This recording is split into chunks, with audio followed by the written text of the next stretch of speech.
Hello and welcome back to the Indy Airstrip Attack, brought to you, of course, by the Indiana Corn Marketing Council, E85 and Unleaded 88. So excited to have you back, rejoining us. Took a little break. Been some real fast. Matter of fact, we reset a world record, which sounds like that's going to be broken again here soon. I'm Jimmy Shaberg, the world's most dangerous MC, and this is day 2, part 2 of Half Mile Airport Racing live from Marion, Indiana. Another sold-out event, lots of 2,000-plus horsepower cars battling it out. Temperature here is perfect for setting another new record. Again, congrats to DLG team, Jessica James, resetting the female overall world record in the half mile at 2:37 and change. That is now undisputed, so congratulations to her. Today's stream, of course, is on Facebook, YouTube, and Twitch. Twitch, thank you, GTA Global Time Attack. We thank you for joining us once again, and thank our official streaming partner, 1320 Video, who they are also out here all day long, all weekend long, I should say. This is a shift sector event. Broadcast is produced by Revolution. That's a great film crew that we have, the drone footage and whatnot. And, of course, it's directed by none other than JeffreyJHart.com. Got a couple races right on the deck here right now. I got Ken from Palm Beach Dyno on that GT500, 1,500 horsepower. That's a way to light it up. He's been a best of 181.09 so far. Jason Burrow, Hellcat, he's been a best of 158, 650 horse in that bad boy. I got a guest coming up here right now. It's Tiffany. She's been doing a lot of her interviews. Say hello, Tiffany. Hello, Tiffany. She learns fast. I love it. It's a great vantage point here. Palm Beach Dyno horsepower, sending it through the big end. Mile an hour coming up. Looks like Ken with a 184.8. Justin Burrow with a 157.4. Now I got Kent Seckler, my bad, ZX14R, Cesar Valez, the GSXR. Look at that swing arm on the other bike, not that one, but the other one. It literally looks like it's in its own zip code. You ever see anything quite like that, Tiffany? Tell me, what's the purpose of that? Traction, all about that traction. I definitely have not seen that before. Yep, that's all about keeping that nose down instead of nose up or flipped over, because that's never good. It's bad when it goes from 2 wheels to 1. Even worse when it goes from 1 wheel to your back. Oof. So Kent with a 159.2, 147.5 for Mr. Valez. Neil Yep, I'm not going to butcher that name. Neil and his Corvette. Coming up, it's Ryan Hopkins in his Lamborghini. Ryan, 1,300 horse, just went over 200 miles an hour. Let's see if we can better that. Definitely throwing down right there. That is spreading that gap sauce huge. Those are semi-lengths. Mile an hour should be coming up.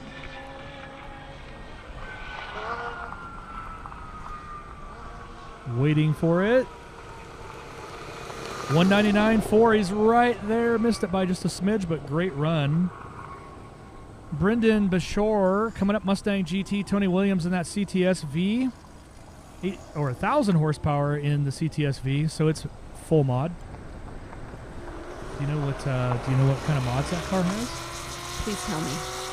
Well, it's got cold air intake, and it's got a bigger pulley or a smaller pulley, depending on if it's upper or lower. And it goes a lot faster. I'm just kidding, of course. I do not know the mods on that, but it has to be modded to make 1,000 horsepower is really all I know. So I'm just going to see if our fans at home are paying attention, and if they are, you know the comments they'll be giving us right now. I can't wait. Me either. It's always a good time. 130 miles an hour there for Brendan in the Mustang, 167.7 for Tony in that V. Ryan Murninghan in that Caprice, kind of an old police car, 430 horse. The thing sounds all kinds of it to him on a silver platter for sure.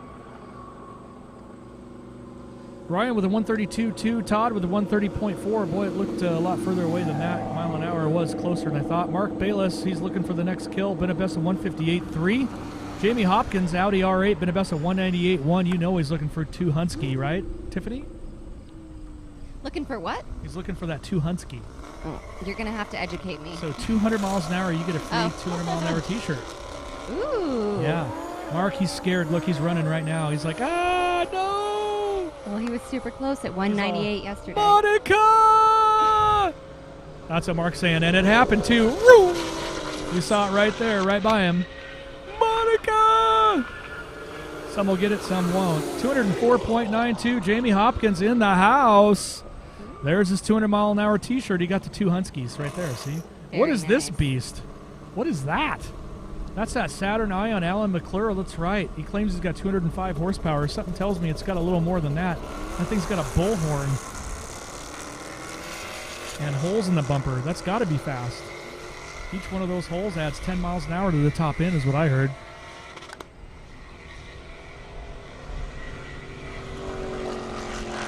Where's my Saturn? There it is. It's got all the aero. I mean, come on, ladies and gentlemen, boys and girls. It's Alan in a Saturn out on a racetrack going 144.93 miles an hour. Does it get any better than that, Tiffany? That's pretty exciting. Do you think a Saturn actually went over 100 miles an hour factory? Absolutely not. See? So Alan's just doing it up right. JP Gonzalez back in that Ferrari F8 Spider. Julian Bassler in one of his Huracans. 202 miles an hour best so far.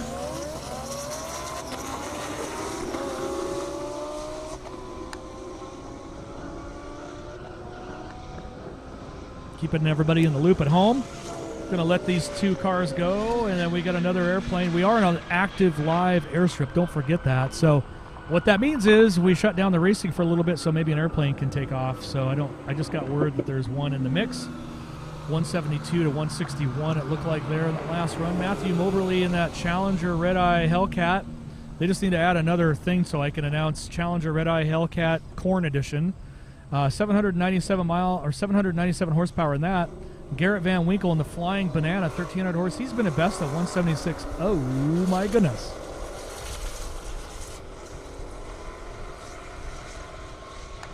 Well, it made Tiffany laugh, so, I mean, somebody had to laugh somewhere, right?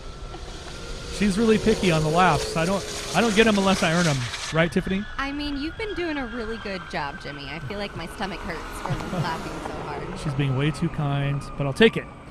Garrett in the Flying Banana with a 169.3. Now, here we go, another 200-mile-an-hour capable car. Tom in the GTR, 1,400 horse, been a best of 201. Probably has a good turbo kit, not sure whose it is. Patrick Kennedy, McLaren 570S with a 161 best. Great views from our cameras all over the place, almost like this is a pro event with an amateur announcer. That's what this is all about. Hey, I heard that. I was talking about me. You're the pro. Gosh. Please. So Tom with a 160, he pulled out of it there in the big end. Patrick did not with a 157.1. That's kind of how that played out. We are still awaiting the plane confirmation of when they're going to taxi and or not. Meantime, I got Sean in that Porsche Turbo. Been a best of 185, 1,000 horsepower in that beast. Michael Jordan, I didn't confirm whether that was in fact Michael Jordan, so I'm not sure, but that's the GTR. You see on your screen, great view right there from one of our drones.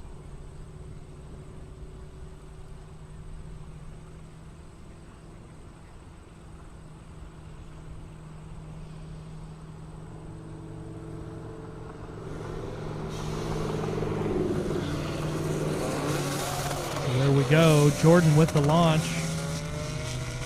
Not the kind of launch you eat, but the kind of launch you lay down some numbers. It's side by side.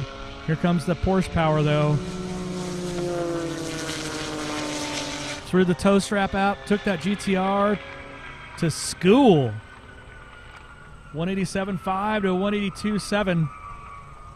There's, yep, there we go. See that plane? We're going to see if we can get it to race a GTR. Maybe a Lambo, we're not sure. Who do you think's going to win? Is it going to be the GTR? Or is it going to be the plane? Or is it going to be the Lambo? My money's on the Lambo. Tiffany's money's on the Lambo. You know what? My money's on the Corvette. This thing's been bad fast all weekend long. That's Mike Geiserman. Grand Sport, 1,000 horsepower, been a best of 180.8. I think we should have put that up against the plane.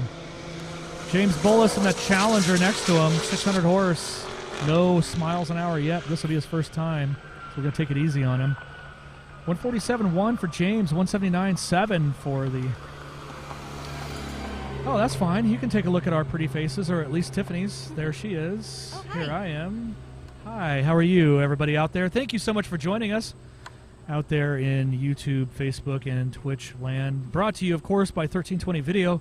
Appreciate everybody being here. Say hello, Tiffany. Hello, Tiffany. She does it every time. It's just not going to get old. It's just not ever going to get old, actually. So, you know, once again, we've said this before, right, Tiffany? If you have questions or you want somebody interviewed, all you got to do is chime in our live stream apps. Please, that way I can get up and away from this guy for a little bit. That hurts a little, but I'm not surprised. I'm not surprised. Just to stretch my legs, you know? That's the excuse she's using this time. You know what she told me before? She had to rearrange her sock drawer. Oh, that was between you and I, Jimmy. She said she had changed shampoos and it wasn't right. She was going to go redo that. So life is hard. She's going to make any excuse she can to get away from me. So yeah, definitely chime in those, those questions, please, and I'd be happy to address as many as we can. If we like you, and if we don't, well, that's just too bad. There's our plane. Little baby plane. Yeah, it's a little baby plane. Nice. Probably does 170, 180 miles an hour. I'm actually not joking. I'm being serious. In the air, anyway. So the Lambo's going to win. It would probably win. Yeah. Does anybody have a guess on the actual speed of that particular plane? I have a pretty good answer. Let's hear it. I just told you. I just want to see if anybody else is listening. I know you're listening. Rearrange your sock drawer again.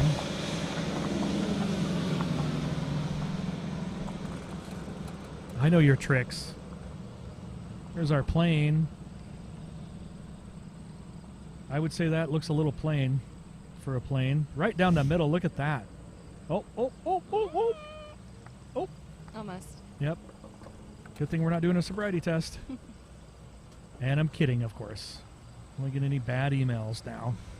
What a gorgeous shot, though, from our drone above the plane on the airstrip. How many times do you get to see that? Not many. This is a first for me.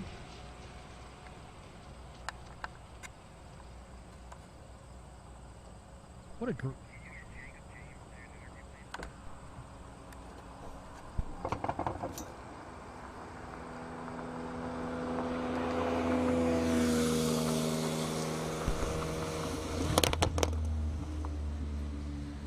So looking all over here at this plane, you can see it. I think it's kind of an interesting, if you think about it, it's kind of interesting. We have a drone above the plane on the airstrip. I know it seems kind of whatever. It's almost like a movie in a way. Our drone operators are top-notch. Revolution.com bringing it to you. Almost in 3D. I want to reach out and touch the plane, but it's right in front of me. It's kind of weird. It's actually getting ready to pass in front of me right now. I can see the drone and the plane. It's all happening in super slow-mo.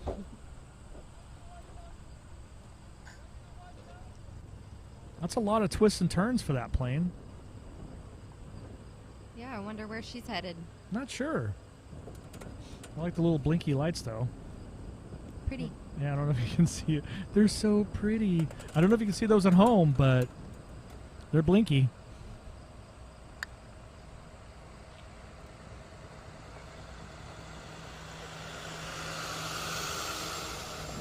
We're just waiting for that to finish up. And Jacob James and Jessica James, hopefully we're going to get an interview with the DLG team.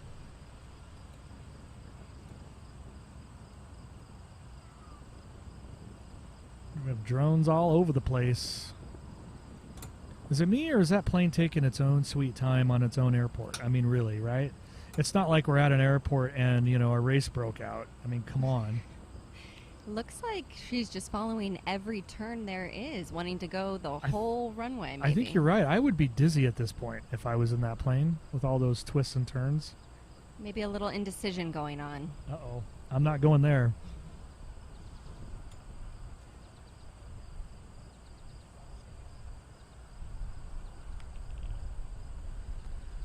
So just waiting for this plane to kind of, get out there.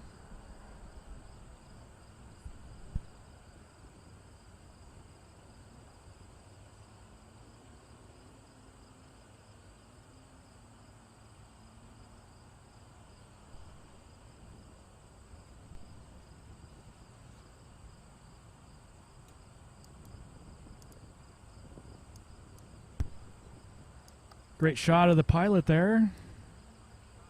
How do you say that for the plane name? Is that Cyrus? Cyrus?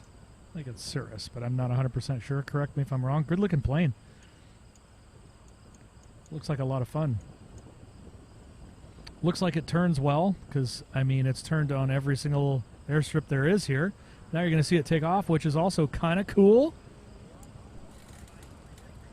Plane versus drone. Who's going to win? I'm going to go with the drone, to be honest with you, but I think he's starting to gap the drone pretty hard.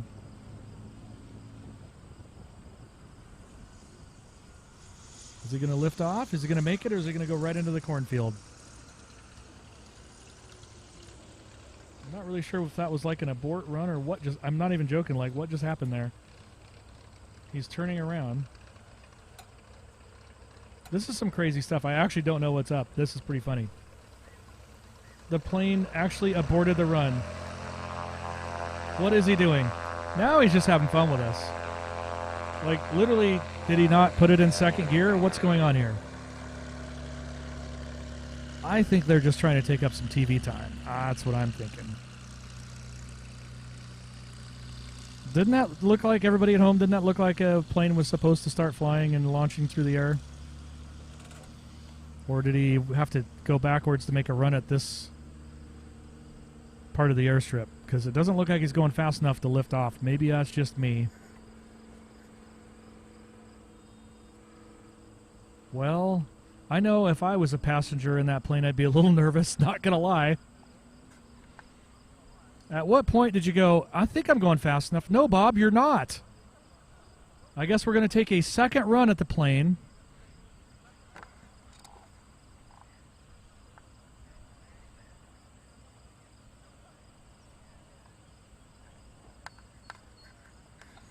This just in. It sounds like there was an actual helicopter that was out of our line of sight, and he didn't want to launch into that. So that was actually a smart pilot right there. Good job. I knew something was up. It just didn't look right. This looks right. I think we're going to actually see some air now. There we go. Now we're talking.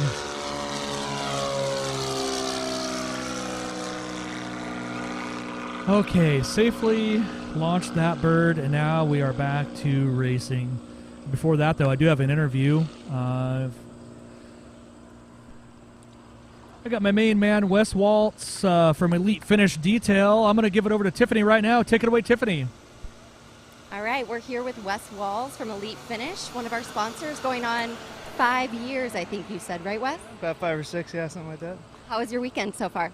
This has been a really fun weekend. I had my best friend with me, and we did a big road trip and had a great time. Ran some really good passes, and got a few little kinks to work out, but overall, we ran 8 passes. The car's going home in one piece and still running, so that's always a win. That's a plus. How fast did we go? What was the highest? My top speed was a 159.97. He's a specific guy. Nice. Yes, hence the name. Awesome. Well, you're heading out a little early, right? Well, we're so happy that you came by. Thank you so much for your support and your sponsorship. We appreciate you so much. Thank you. Back to you, Jimmy. Great job, Tiffany. That's good as always. Appreciate that. Wes Waltz, also one of the best in detailing. Just throwing it out there. Elite Finish Detail. Look him up online. He's got multiple locations in multiple states, so you definitely want to check that out. Back to racing. I got William Taylor, a Corvette. Nadim Durrani in the M3. 800 horse opposed to 920 some odd horsepower.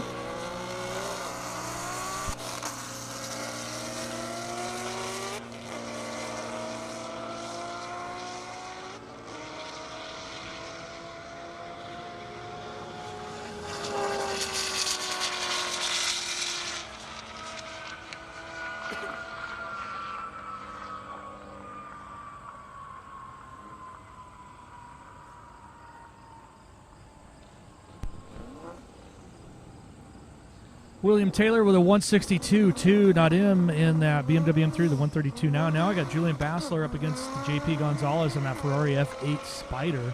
Ferrari F8's been really consistent over 160. Good looking car too. Hopefully you can hear that at home. The GTR coming up around the outside almost.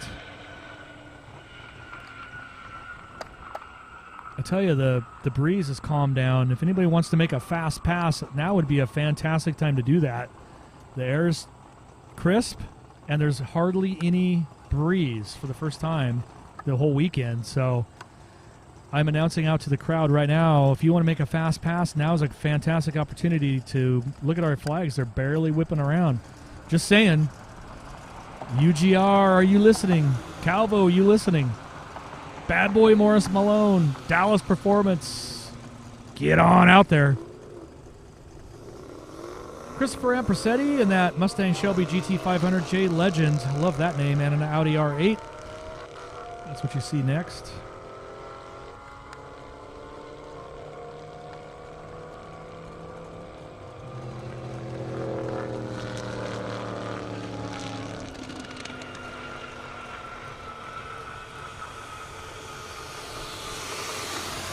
$136.5 to $139.5. Never forget, I love this, the heroes of the fallen, Mike Morrison and his Malibu.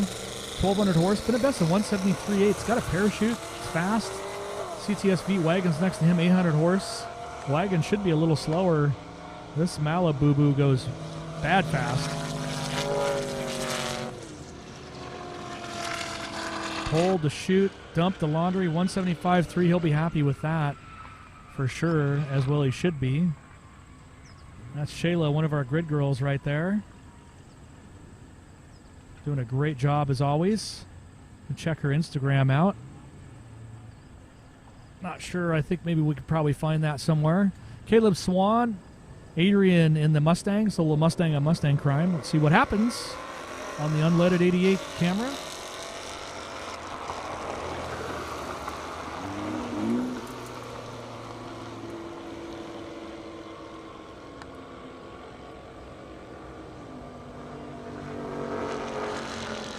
Got another fast pass. Sounds like Dallas Performance was listening. Great time to make a run. David Perlman, Dallas Performance in the house. Hello there, Shayla. How are you? Waving at all of her fans. I'm sure she's got many. This car has already been 200.3 miles an hour, 2,500 horse. Gorgeous car from Dallas Performance. Let's see how they do.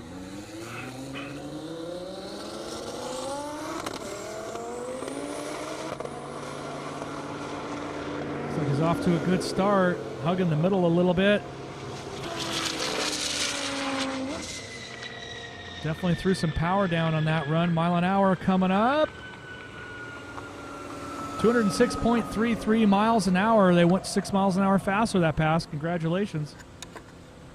Mike McCarley coming up. ZR1, 1,200 horse, been a best of 181.5.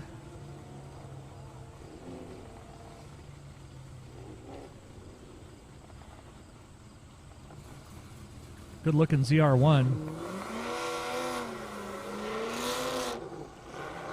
The Indiana Corn Marketing Council serves Indiana corn farmers that help create demand and broaden markets. Opening opportunities down the road and across the globe for Indiana's corn farmers. Love that. Love the sound of that ZR1, but he got out of the loud pedal there. I'm not sure what's up. Hopefully everything's okay. Christopher Engel coming up in that fancy neon. Todd Kelly Challenger next to him.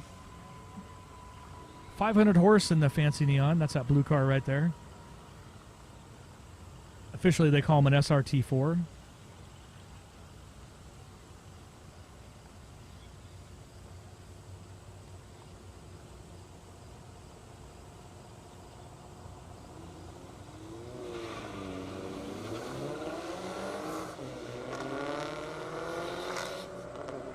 Little Mopar 4-cylinder against V8 action side by side right now. It looks like the fancy neon's going to gap that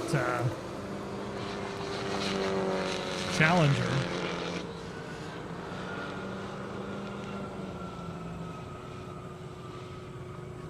Definitely did. Look at that, 130.6 to 155 and change. Nicely done, fancy neon. That's pretty fast for a neon. That might be one of the fastest right there. Julian Bassler, Lamborghini, Kent Seckler, and that ZX14R.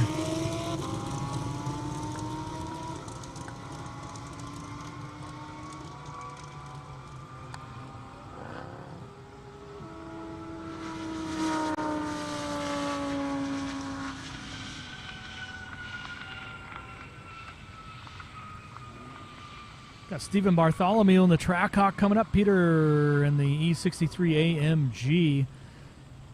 Trackhawk, 900 horse. Love that. Wish he would sell it to me. I would be interested in buying it. Exact color I want. I have a black SRT, not a track. I would like to have that one. You know how to reach me. The launch on those Trackhawks is insane. Here he comes around the outside.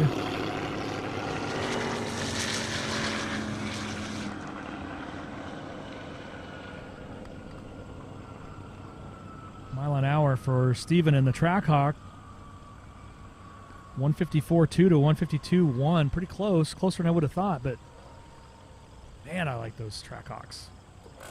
Especially in red.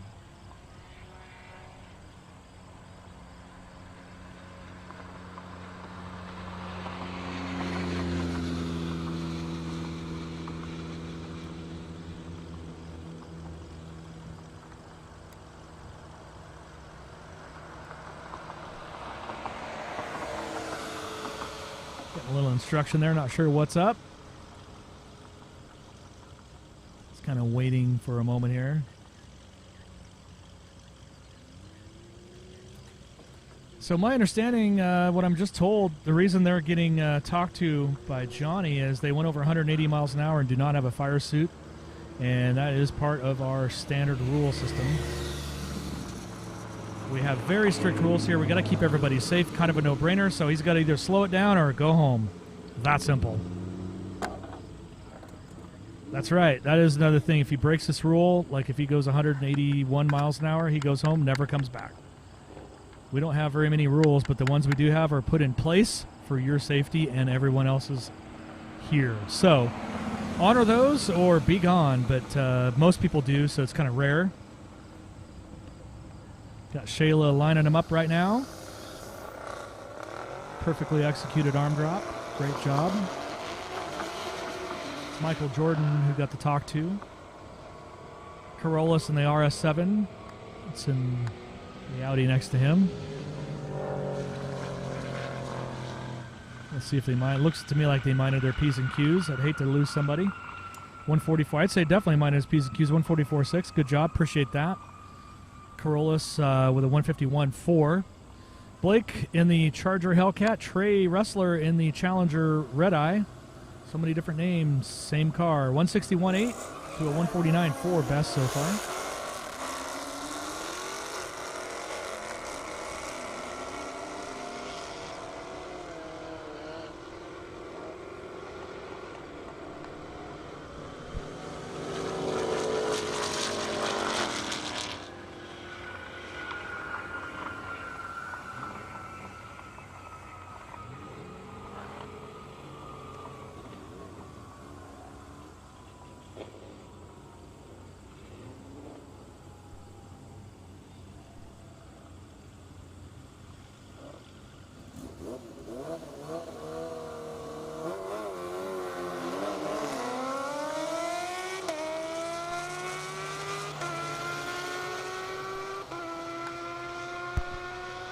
So Dustin in that Ninja H2 flying by Patrick Swindell in an M8 Competition.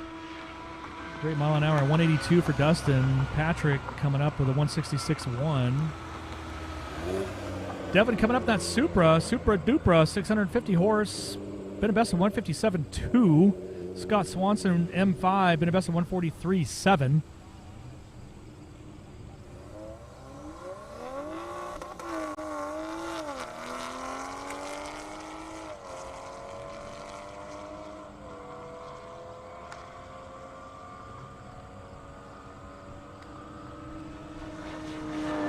It's going to be Super Duper for the win. Good looking car. It's only Supra, new Supra, I should say, out here.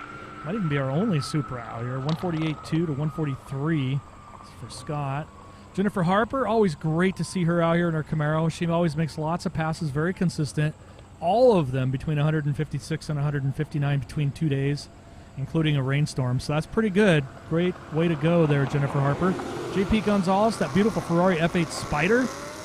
Also been over 160 miles an hour numerous times. Both of them have those stripes.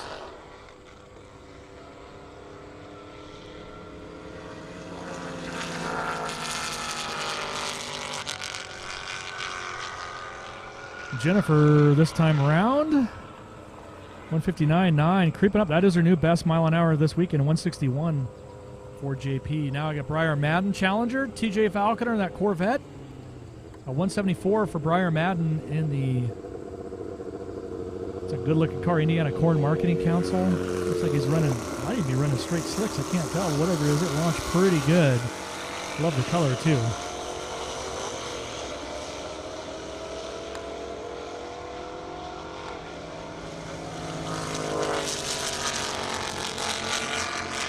Briar there looked like he was on a pretty good run. Mile an hour, 171.7. TJ with a 130.4.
All right, while Jimmy's away, you've got Tiffany back again.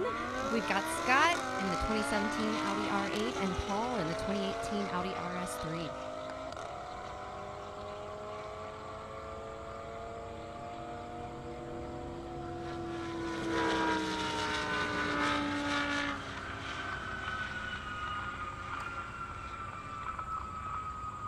Scott at 153.6 and Paul at 118.8.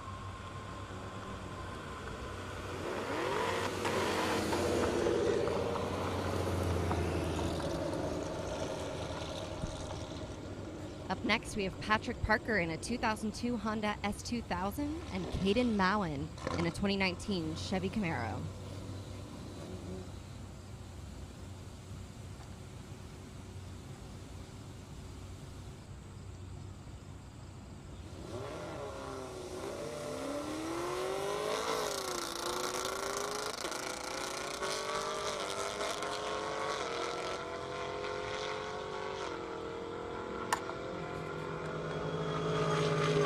The Honda was hesitating for a bit. Not sure what's going on there. Oh, there he comes. Better late than never in my book. Patrick at 91.7.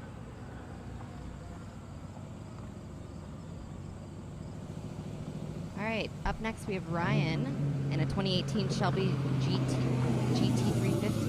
And James Boulos in a 2016 Dodge Challenger.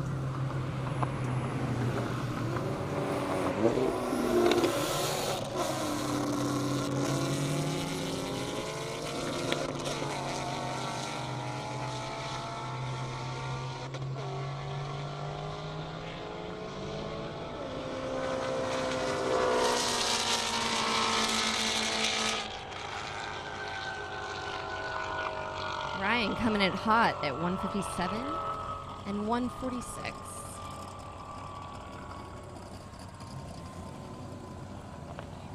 All right, up next, we've got Carlis in a 2021 Audi RS7 and Garrett in a 2012 Dodge Charger.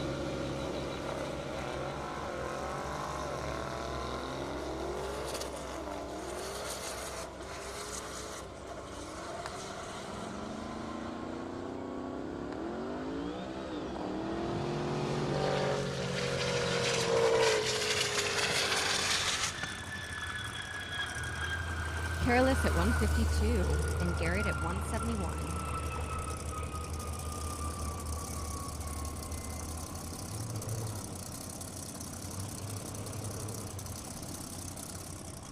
Up next, it looks like we have a solo racer, Morris Malone, in a 2007 Chevy Corvette Z06. Made it to 230 yesterday, it looks like. And we've got Jimmy back for you guys. You're very welcome. That looked bad fast, but he did kind of shut her down a little early. What's that mile an hour? Looked like he got out of it on the big end. Not sure what the mile an hour is. Hang on, wait for it. I literally ran back for that. 202.34 miles an hour. I'm not sure if it didn't shift into third gear or what happened. Thank you, Tiffany, for doing a great job while I ran. My pleasure. I got Michael Stout, Vengeance Racing, in the house, sitting up next to Julian. Both cars 200 mile an hour capable. What are we going to have?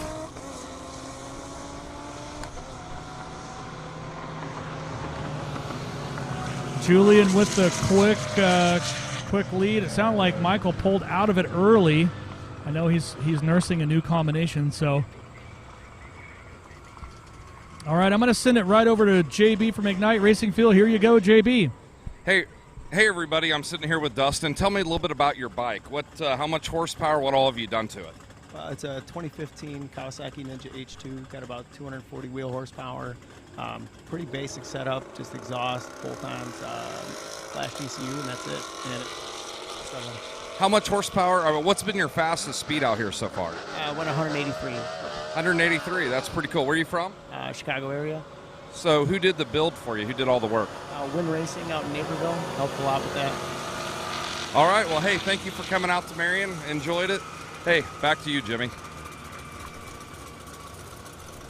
Thank you so much. Appreciate that. Got all kinds of stuff coming up. Look at that big beast from Vengeance Racing. That's Ron Moen himself, Mr. Vengeance Racing, as I say. Senior up on the line. Look how slideways that thing gets, huh? Yeah, you think that's easy? Look at that thing. Whoa, he's all over the place. Loosey-goosey. Well, he's just going to pick whichever lane he wants to be in. I hear him scraping. He's literally off the course there for a second. Yeah, he definitely, something happened. He aborted that run. Pretty crazy. Saw him pull the chute way early. So that's what time and talent will do. Let you know if you got a problem, pull the chute. There's no reason to risk it because although you don't know how fast he's going, you can't tell. He's probably already doing 160 right there. So think about that for a minute. Gets a little spooky. Eugene McAllister, 335i. Brendan Castro coming up to Hellcat. I've got Tiffany going to run out and give bad boy Morris Malone if he'll grant me an interview, or grant her an interview, I should say. That should be coming up here soon. Waiting for the Malone family to gather up the chute and come down the return road. And when that happens, I'll send Tiffany out. He won't miss her. And we'll see if we can get an interview for you from bad boy Morris Malone. First one of the weekend, so...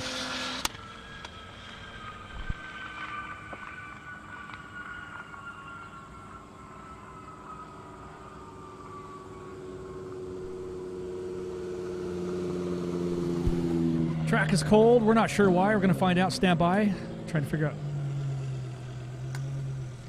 Sounds like whatever the problem was might have already been solved. I'm not 100% sure, but whatever it was fast enough to figure it out real quick. There's that S10 right there up against that M8 competition. Only one I've ever seen M8 competition, so...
What? No.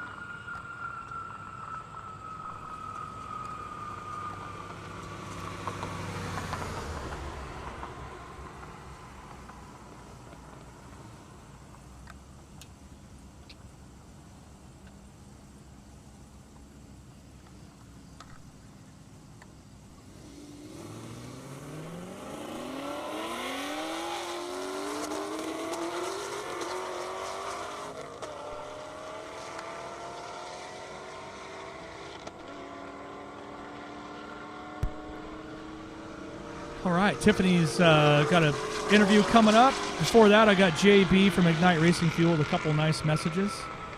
Looks like Ryan with a 137 and a 154. JB, take it away. Hey everybody, it's Jay here with Ignite Racing Fuel. Be sure to check us out, IgniteRacingFuel.com. We created ethanol in the performance world, and so when you're at the track, remember to run Ignite. When you're just chilling, hang out with your buddies, stick some E85 in there, and then run that super unlead 88 because that ethanol is good stuff too. But check us out, Ignite Racing Fuel. Like us on Instagram, and we'll go out and set some records. And ethanol is the fuel that you should be running for a more horsepower, a cleaner burn. That's the answer to everything, ethanol. Back to you, Jimmy. Thank you so much, JB, for that message. Appreciate everything as always. We're just waiting for bad boy Morris Malone to come down. In the meantime, for an interview. In the meantime, we got Tyler Winiger coming up in that Challenger. Paul Cunningham in the Audi RS3. Audi's been a best of 152.8 out here in beautiful Marion, Indiana. This is the fastest race in Indiana. That's right, faster than IndyCar because the half-mile world record has been set here. UGR and the Drag 965 Lambo at 2:59.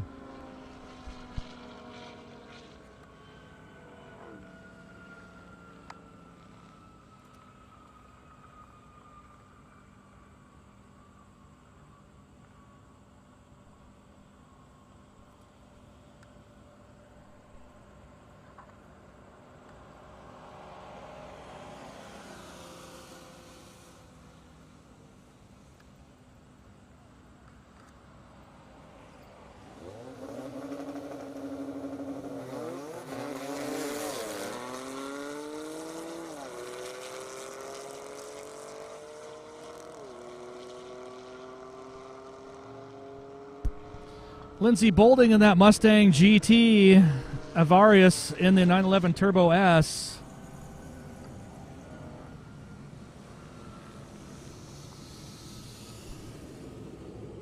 Lindsey with a 125.84, 154.9 for Avarius.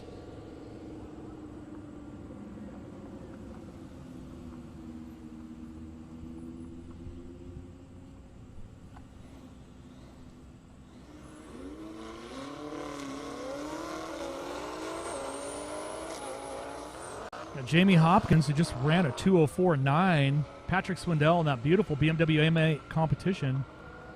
Wow, that R8 is on a boil this weekend. Jamie Hopkins definitely throwing it down. 1,500 horse in that bad boy. 177.8 to a 162.4. Scott Cordell coming up in the Camaro. Jason Burrow in the Hellcat.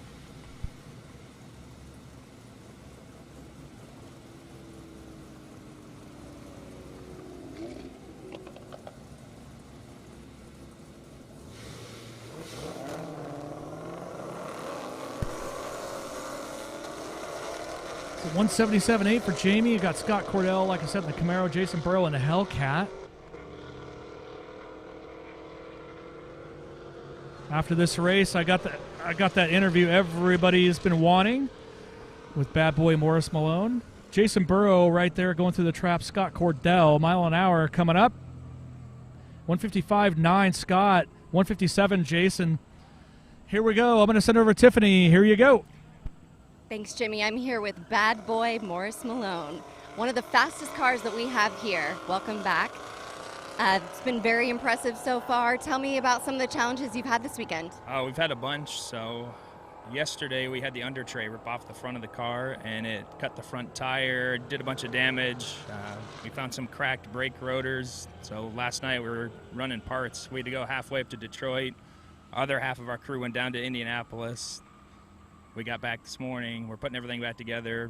We ran into a broken fuel pump cable. We fixed that. We just got back out again, and now we broke the drive line in the car again. Wow, so you guys were all over the place. I hear it's definitely a family-filled event that you have here this weekend. Yep, it's me, my sister, her boyfriend. Both my parents are out here. My buddy's out here with us too. My girlfriend sometimes makes it out here and there. So family, crew event. That's the best. Well, tell me a little bit about the motor. How is it the fastest one out here? It's a 441 cubic inch Noonan billet LS motor, twin 98s on methanol. Makes like 3,000-ish plus horsepower if it's turned all the way up. That's about where we were at on this last pass out here when it broke the drive line. So impressive. So insane. So your transmission, tell me about that. Turbo 400 from RPM, local guys out here. I think they're like 45 minutes away or something. Rear mounted, Ford 9-inch rear end, IRS suspension still. Well, cannot wait to see you at the next event. Thank you so much for being here, for talking with us. Back to you, Jimmy. Thank you so much. I know we definitely wanted to hear from Bad Boy Morris Malone. He's definitely had an eventful week and started throwing some power down. I was talking to Morris Sr. Sounds like he had a couple issues with the torque tube. Not surprised with that kind of power, but that's what we're finding, that this track is hooking the power, and it's creating some new challenges for these high horsepower cars. So if I know the Malone family racing, I know that they will come back stronger than ever, but it's been fantastic. He's got 2 days of racing in and a lot of data to go over, and so I know Morris is chasing that elusive 245 plus run, but he's right there. So that run, that last one he was on, I can't wait to hear about the data on that, because it looked like one of the faster runs I have personally called for him, up to the point when the torque tube let go. So congratulations, as always, to the Morris Malone racing team, and can't wait to see him out here again.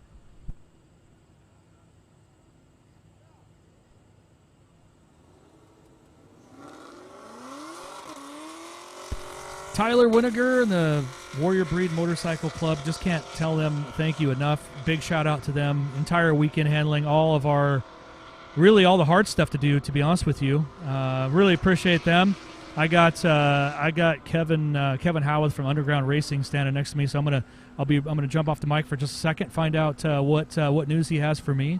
And as you probably know, Jessica James just broke the overall female record, uncontested now, 237 and change. So let me have a chat with him really quick. Give me just a second.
right, on the track we have Zach Moore in a 2019 Chevy Camaro ZL1 and Seth Moore in a 2012 Chevy Camaro.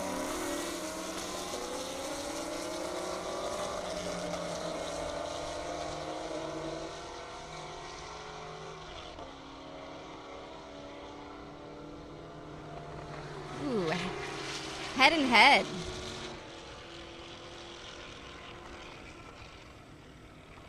Right up until the end.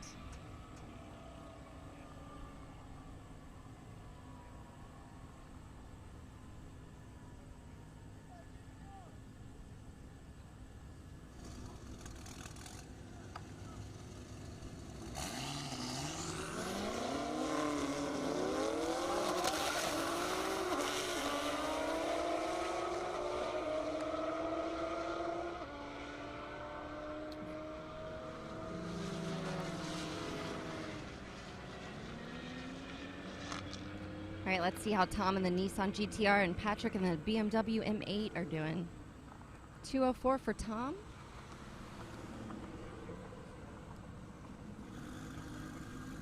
And Patrick at 162. Up next, David Perlman in a 2016 Lamborghini.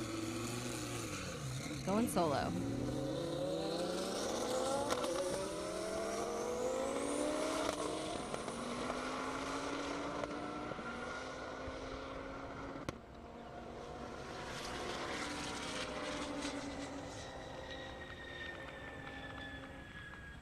Coming in hot, 198.9. Next up, we have Michael Jordan again in the 2015 Nissan GTR and Scott McIntosh in 2017 Audi R8.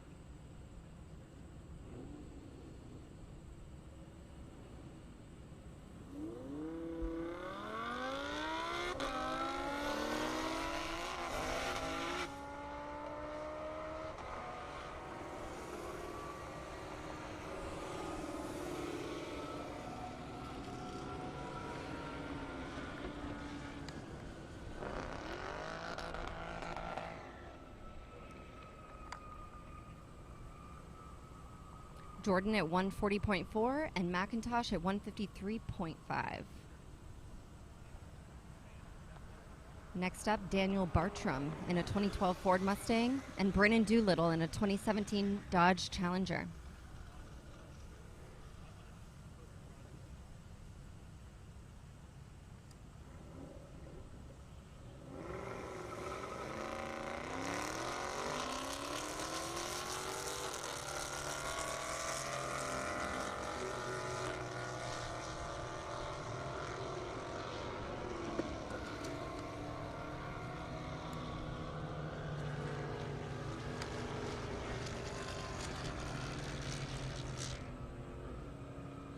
Daniel beating his top speed at 141.2.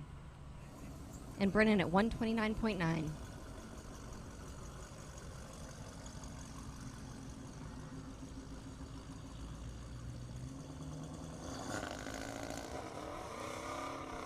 Up now, Tyler McGinnity in a 2009 BMW M3 and Mark Bales in 2021 Dodge Hellcat.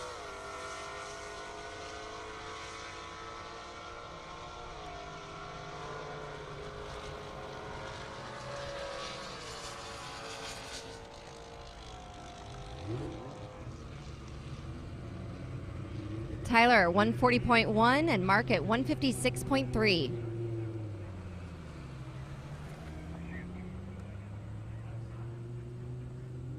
Up next, we have Stephen Bartholomew in a 2020 Jeep Trackhawk and TJ Falconer in a 2017 Chevy Corvette.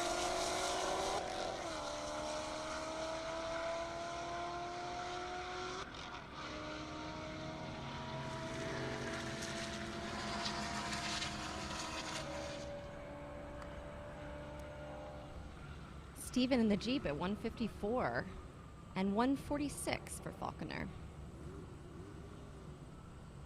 Mark Cogan in a 2007 Porsche 911 Turbo and Mo in a 2007 Porsche 911 Turbo as well.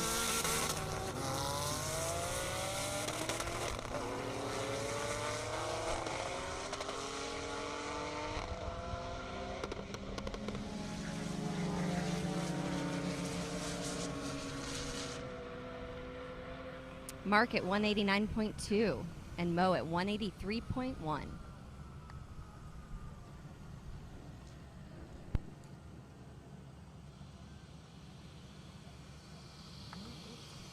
All right, Tiffany, great job as always. Sorry, I had a little chat there. Kevin likes to fill me in and kind of give me the deets on stuff, and so I thought I'd throw a few things out there as we line up some more interviews, maybe with JB out there. Tiffany doing a great job on the mic. Appreciate that. Hopefully the feedback you guys are giving her is amazing, because that's nothing short of what she is amazing. I appreciate you, Jimmy.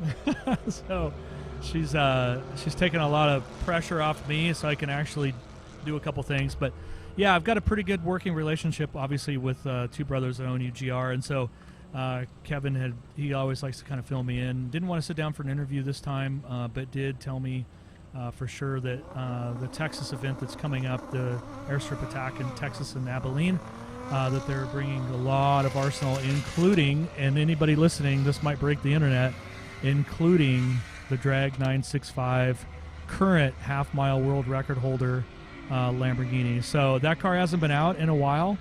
Really hasn't been a lot of reason. No one has really been able to compete with UGR as far as on a mile-an-hour standpoint in a half-mile race. So I'm pretty excited about that. I know the DLG team, that's my nickname for Jessica and Jacob James, they're pretty excited how everything went this weekend, is what he was kind of filling me in, and they wanted to save some for Texas instead of turning up the monster heat here. So they were planning on loading up and heading home. So anyway, that was kind of the overall that I got from Kevin. Everybody's happy, everybody's safe, everybody's fast. They have the two fastest cars here at this event all weekend long, so that's pretty awesome. And that great things are coming in Abilene, Texas, on a real big level from Underground Racing and DLG. Right now, it looks like I got a great interview from none other than my good friend Jay Barry over at Ignite Racing. So, Jay, you want to take it away? Hey, man, we're out here with this beautiful BMW. Tell us a little bit about the car. Yeah, Jay, so it's a 2009 BMW M3. Basically everything under the sun has been done to it besides the engine. So it's still a stock engine, but we're running a VF620 supercharger kit. Right now it's just on pump gas, 93 octane, so it makes probably 580 horsepower to the wheel. So what happened to the first motor? What happened there? So this is the stock motor for this car, but yesterday we did have another BMW. We bent some valves in that one, just over revving it. That was a really fast car, hoping for like north of 160, but it just wasn't running right all day. Had some Ignite Red in there, have plenty left over to find a home for, but this is just our backup car today. It's actually got a brand new differential in there, so we're just trying to take it easy and do some acceleration, deceleration to just kind of get the differential worked in a bit. Well, gotcha. Well, hey, thank you for coming out to Marion and having a good time. So back to you, Jimmy. Great job, JB, as always. Appreciate that.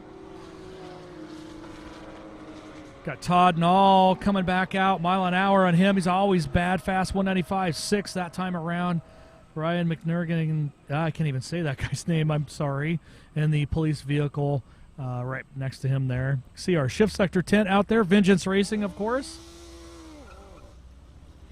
Been a great day of racing out here. You're not going to want to miss it. We still have a lot more to get to. Cesar Valles and that GSXR is out there right now.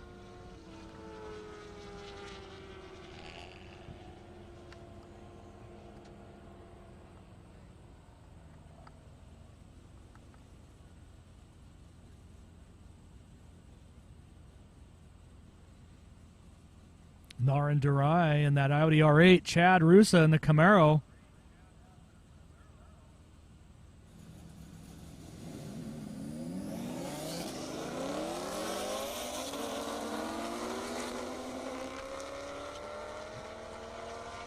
Gorgeous day out here. A little overcast. Very little wind.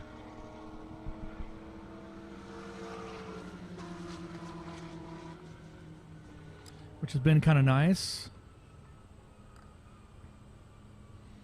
So interesting thing out here in Indiana, so obviously the track got rinsed off from the rain overnight and this morning, and then as luck would have it, the track started getting grippier, which is crazy. So that new, like I was telling you, that new additional grip, and then couple that with the fact that you were able to produce more horsepower with the denser air has factored into a lot of these cars on the higher horsepower stuff where they've had to make some adjustments.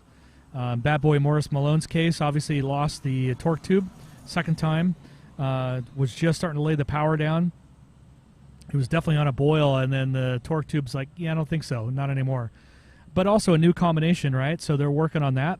And then Ned Dunphy, same thing, although he lost something different, new combination, started laying the power down, found traction that they didn't have before, and now have to make adjustments. That's just racing. That's how this goes, right? So it's been a pretty exciting weekend of racing so far, and I look forward to a lot more. It looks like we're going to have something kind of checked out on the track. Not sure what's out there, but that's our timing master, Johnny, out looking. Probably another GoPro blew off, but hopefully he'll find it, and then we'll be right back to racing. In the meantime, I got a nice little interview set up here for Jay Barry from Ignite Racing Fuel. Jay, you want to take it away? Hey, I'm sitting here with Tim and Chris. Tell us a little bit about your car. 2016 Chevy Z06 C7 convertible, 6.2 upgraded with a Magnuson 2650 supercharger, making about 825 horse. Tell us about the name right here. Where did that come from? So Silo is an organization out of Indianapolis. It's a car club and a storage facility that sponsors some of the rallies we go on. We do some of the faster rallies, faster lifestyle out of Indianapolis. They do a lot of charity runs to give back to the community. Oh, that's a good deal. What's some of the charities that they've been able to work on? You know, there's been a lot of them to do with the Wounded Warriors and the veterans programs. You know. Well, that is great. So thank you for coming out here. I think, is this your first time coming out here? This is our third time. Oh, this is their third time coming out. What mile per hour have you been going today? Today we've been in the 150-ish range. Earlier we were running 160. Gotcha. Well, thank you guys for coming out here. Great to hear of a good group of people out doing charity work with cars. Thank you, guys. Back to you. Great job, Jimmy. Jay Barry. As always, appreciate your solid interviews and our friendship for many, many years. So thank you for that. Looking at our unleaded 88 cam out there on the launch pad. What a view, huh? Like I said, it's been a fantastic day out here in Indiana. Lots of fast cars out here. This is now kind of the place to be, really, as far as half mile fast. This is where the record is, like we talked about, so makes sense.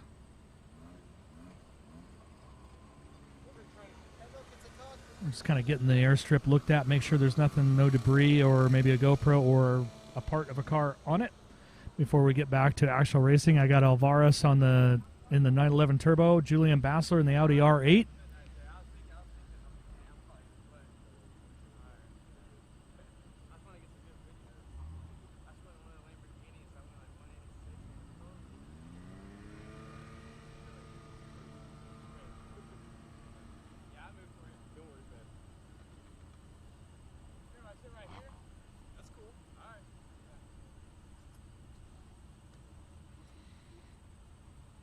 Just doing a little cleanup here. Meantime, don't forget to stop by Casey's. Are you thirsty? Grab a Casey's ice cold beverage before filling up with a clean burning, low cost unleaded 88 or E85 at a local Casey's near you. I can tell you from personal experience, rolling into a Casey's is like going into an old friend's living room. You're welcomed. You already know what's there. And you just know it's going to be a good time. Head on into Casey's, definitely, for all your beverage. And grab a piece of slice of pizza.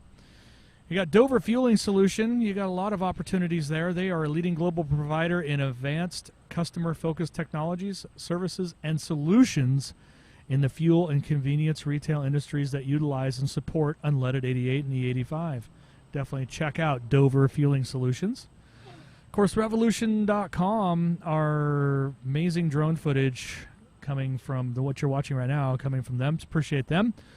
Ryan Randalls does a great job getting all that sorted out and put together. Appreciate him and his support always. 1320 Video, our broadcast streaming partner.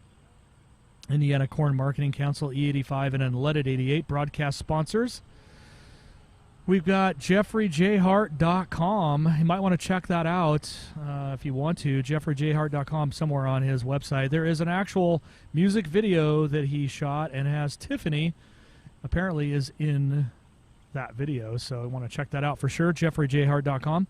We're streaming live on YouTube, Facebook, and Twitch. Twitch, of course, courtesy of our good friends Jason at Global Time Attack and or GTA. So thank you so much for that. Looks like we're getting ready to get back to racing here. Track sounds like it's good to go. Arm drop ready to happen.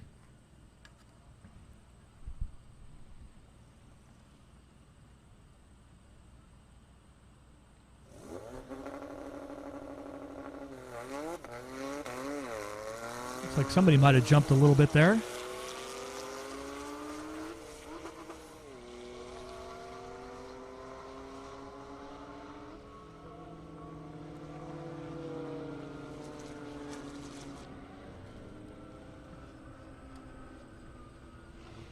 Looks like Julian's R8 got out of the power there. Alvarez 156.7.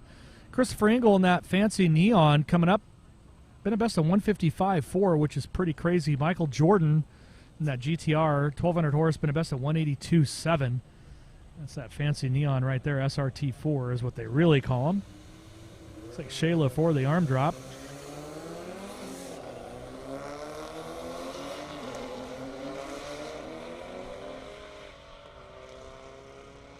Here comes Michael Jordan.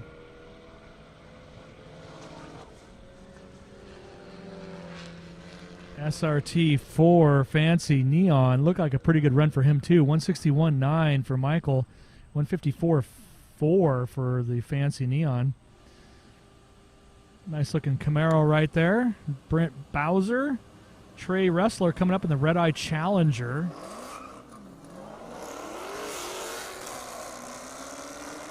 You can see that sky. It looks more menacing on camera than it does in real life. It's just pretty much overcast and like calm before the stormish, actually.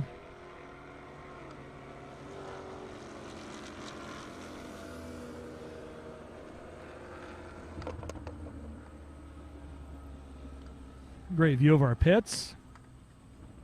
Fast cars everywhere you look on the unleaded 88 cam. Another great view of the starting line. Shayla, our grid girl. Looks like she did a little half arm drop there. JP Gonzalez in that Ferrari F8. Arcadi in the 911 Turbo. Been a best of 191 in that Turbo. Looked pretty speedy on that run. There's a lot of fast Porsches here today. I know AIM Performance is in the house. 192.8. 160.2 for the Ferrari. Jonathan Utley in the ZL1. Zach Moore in his ZL1. Both have been right at 150.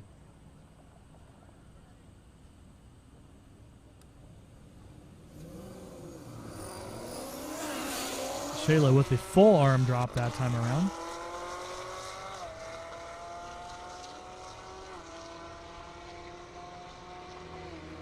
How's everybody doing out there? I haven't got any questions in my ear lately, so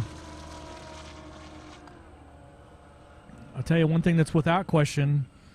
You want to buy a car, there's only one way to do it these days, driveway.com. If you want to check out Driveway, CJD, Jeep, PortlandJeep.com, that's another one.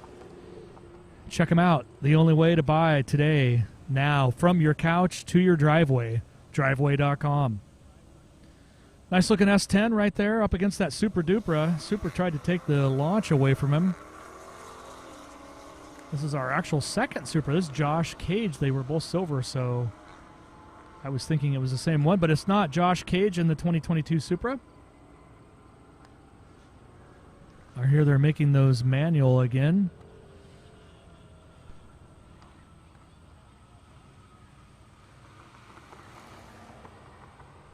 I'd like to play a little game. We're going to call it, Who's the Indy Airstrip Attack Super Fan? Is it you or is it you? So we're going to read in all of our comments, and whoever says the funniest joke, that's PG-13, something I can repeat to a family-friendly event, So it has to be that, or we're just not going to repeat it. But whoever does have the funniest joke that I can get some laughs out of when I repeat it here will be our Airstrip Attack, Indy Airstrip Attack super fan. Is it you? Or is it you? Or maybe you sitting on your couch. Or you sitting at your computer. I don't know. Get online if you're here and log into our live stream and find out.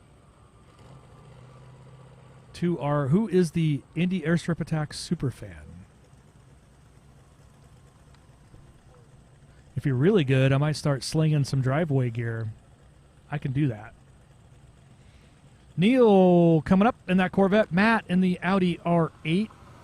169.7 so far for that Audi R8. That wing doesn't seem to be slowing it down much. Definitely helping with the traction. Although if it's all-wheel drive, I guess it would still help, yeah.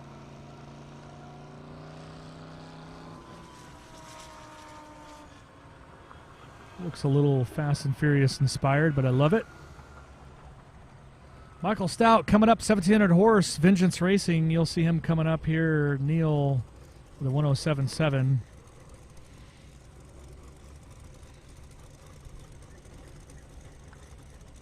So Daniel Hagen threw in a joke. Let's see what he's got.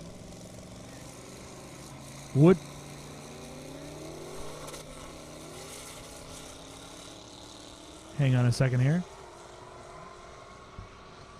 Wood-fired pizza. How's pizza gonna get a job now? Okay, it took me a minute. That was solid. Right there, though, right when Michael Stout, Vengeance Racing 202, he's been tickling that 200-mile-an-hour run. Right when we had a great joke, too. First 202, or first 200, over 200-mile-an-hour run for him this weekend. So congratulations. I got Ron Moen. He is all over the track in that. That's naturally aspirated, by the way. He's been fighting that thing those last two passes. Traction related is what I mean by fighting. He was looking all over for that 200-mile-an-hour pass. I think that car, I've called it at 199.9 or 199.89 as I recall. So they've been trying to get that car to 200. It's naturally aspirated and it's been pretty tricky. So yeah, I like that wood-fired pizza. That's a good joke. I like it. Let's hear another one before we start picking winners. Keep them coming. I heard the crowd laugh a little at that one. Caleb Swan, Adrian in the Mustang crowd. Both have been about 130. Grabbing gears in the white one anyway. I see the nose dip and then the tail dip.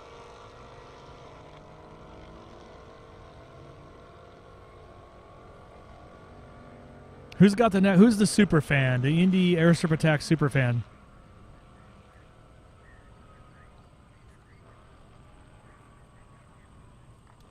So man, you guys and gals are throwing down some great jokes online, and I certainly appreciate it. And obviously, I have somebody screening them, but I would say we got to keep them PG-12. Maybe PG-13 was a little too aggressive because they're getting a little spicy. So definitely, if you would, please keep them appropriate, because we are a family-friendly event, right? And so the last thing I want to do is repeat something that I can't, and then you know how life can be, right? So I want to make sure that we have all the right things. So keep sending those jokes. They are funny.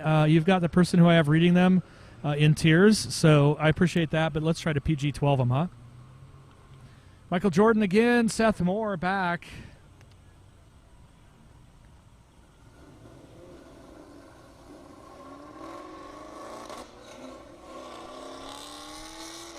All right, I got one. Here we go.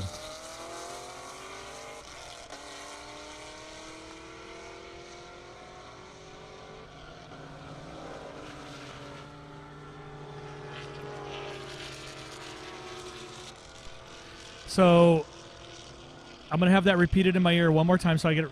Love to drive is who sent the joke. My wife asked me if I've seen the dog bowl. I said no, I didn't know I knew how.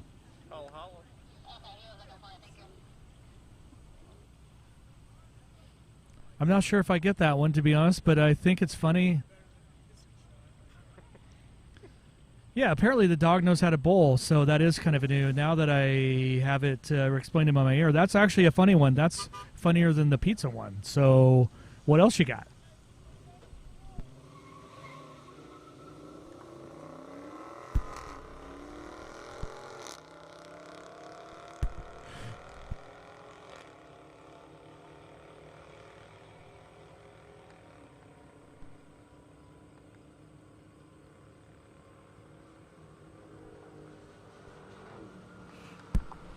Just a, if you're here, shout out. Please, if you're if you're leaving your fuel cans, do not put them inside the garbage cans. Please keep them outside the garbage cans. We don't want to have an environmental issue. Really would appreciate the help on that. Just put them next to the garbage cans. We'll take care of it. No big deal. But appreciate the support there. Keep those jokes coming too. They're telling them to me in my ear, and I'm now starting to laugh. But yeah, we got to PG-12 this because I got kids in the stands and who knows in the living rooms where you guys are watching. I just want to keep it fair, that's all. What's the best kids joke somebody has? How about that? Who's my super fan? Kent Seckler and that ZX14R, JP Gonzalez, that beautiful Ferrari. That's what you see on your screen there. We got TJ Falconer and that Corvette coming up after that. You guys are love. You just want to see if I'm going to repeat those dirty jokes, but I can't repeat those dirty jokes. Nice try, though.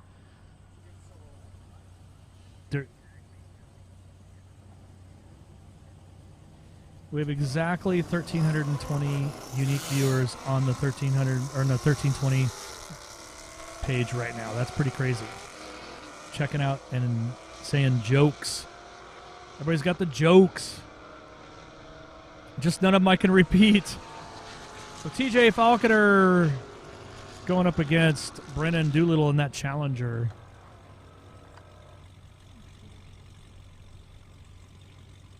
.130 to a 147.8.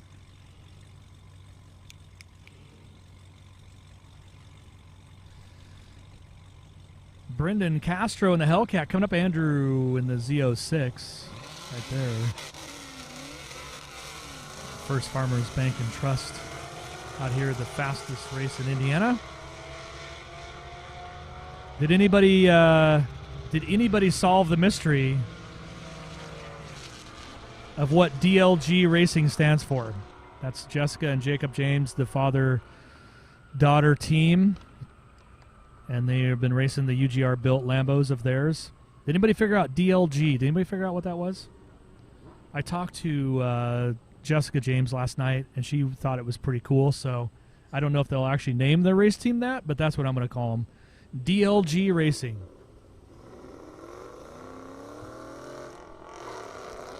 All right, hit me with another joke. I'm ready.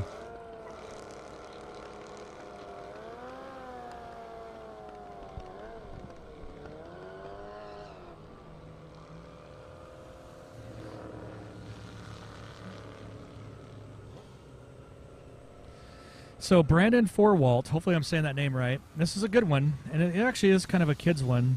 How do you make a tissue dance? Anyone? You put a little boogie in it. I'll be here all day. That was good. So far, that's my top. That's my winner so far. So far. Keep them coming. Couple bikes here. Dustin Bossy in that Ninja H2. Cesar Valles in the GSXR. It's got that, I'm telling you, that swing arm is all the way back there.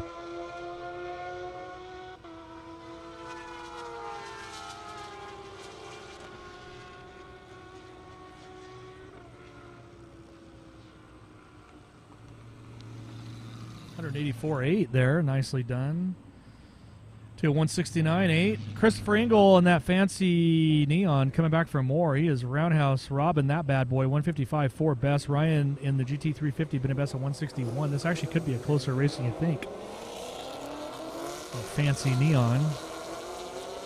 It's schmancy.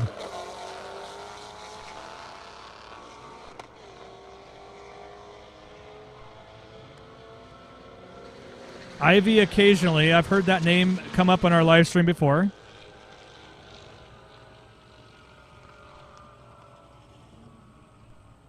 Ivy's a super fan. Love it.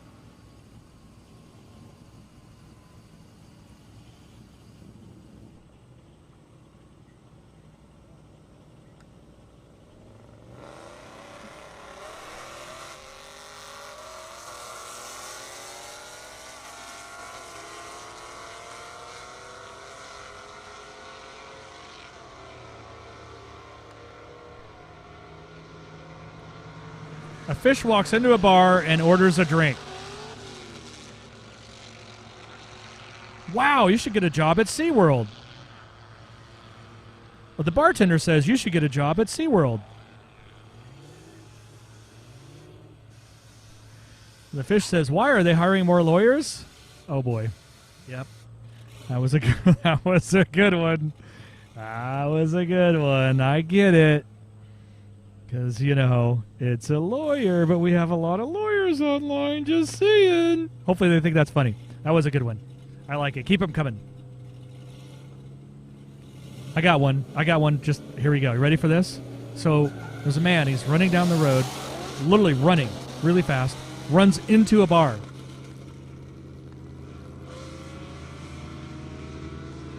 Bartender opens up the door. He's like, what the heck, man? He goes, what happened? He goes, I don't know. My head hurt. How come? He goes, because you just ran into a bar. I'll be here all day long. Probably all night long after that joke. Because, you know, he ran into a bar. I didn't say the bar. I said a bar. I was thrown into public. That's somebody else's joke. All right, Julian Bassler, Caden Moen. That is Vengeance Racing Jr. right there with the hard launch. Becoming, if he hasn't been already, a great drag racer for sure. Taking that Camaro to new heights. Already been a best at 175, which is really fast for a Camaro. I'm just saying, especially one that's street driven. 174.08, 161.4 for the Nismo. Sean Cooper, yep, coming up. Turbo Porsche, Patrick Parker in that S2000. You saw the great Tiffany give him an interview later, or earlier, I should say. It was a lot of fun.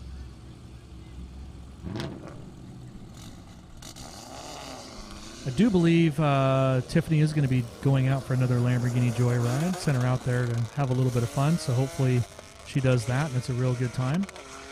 There's that S2000 blowing a little smoke. I can't tell if he's getting in or out. It's hard to say. It looks like he's definitely was out of it. He's been kind of smoking on and off all day, and I'm talking about the car, not him, so hopefully everything's all right. Sean was like, nope, not today. 188.76, new best for him. Kitten Tyser, Camaro SS, 176.6 best. Julian might be out there with lovely Tiffany. I'm not sure. Maybe. I don't know if she can hear me or not. Probably not. She's probably like, ah! Going up against that Synergy Green Camaro, which looks like it's going to go right around Julian in the Lamborghini. It's almost there.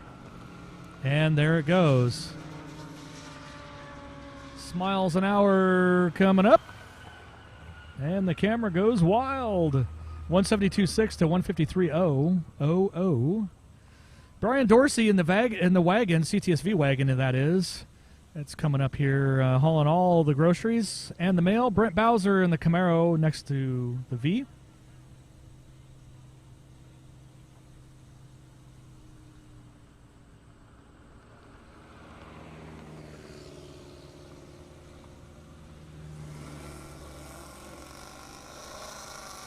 Let's see how this plays out.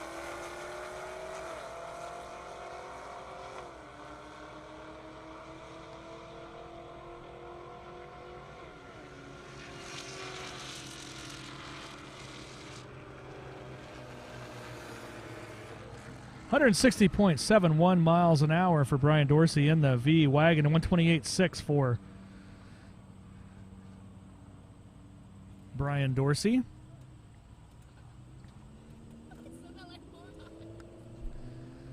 Appreciate everybody watching at home.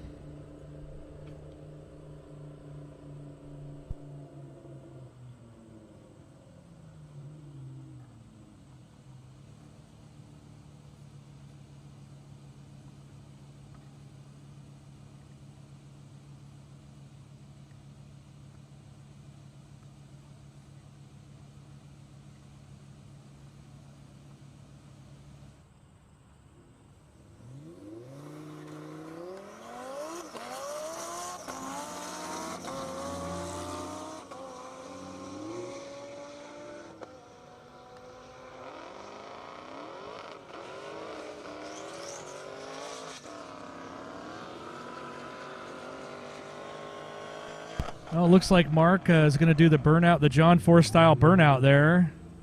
The Indiana Corn Marketing Council machine. He needs tires, so if anybody has any at home, probably send them Mark's way. This is the official Indiana Corn Marketing Council car. Runs on ethanol, that fuel exclusively. So definitely got the Iron Man look here. Hopefully he doesn't spin out. After a burnout like that, I get the feeling he's probably asking for it. But hey, he's having a good time. Mark obviously is a good friend of mine, racing that S10. Sitting right here in front of me, I got Mr. Vengeance himself, Ron Moen. He was telling me it wasn't him driving that naturally aspirated C5, that wicked one that I know I've called at 199.8, I think, has been best. They've been doing a great job this weekend, all weekend as always. But he sent, is it one of your employees, Ron? Is that what it is? Yeah, Taylor? Okay. Yeah, sent Taylor has been working real hard all weekend and wanted to take a run at it. So he's currently in the trailer changing his shorts and cleaning the seat of the car. Because if anybody was watching at home, you'll know what I'm talking about. It got a little sketchy. What's that thing, Rev? 10,000? 10,000 RPM LS-based craziness. So, yeah, 10,000 RPM. That would scare me, too. Not going to lie. Neil with a 132.7. 130 for Brennan Doolittle in the Challenger. JP Gonzalez coming up in that Ferrari F8 Spider. Mike McCarley in the ZR1. And Mike's been a best on 181. 1,200 horse in that bad boy.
All right.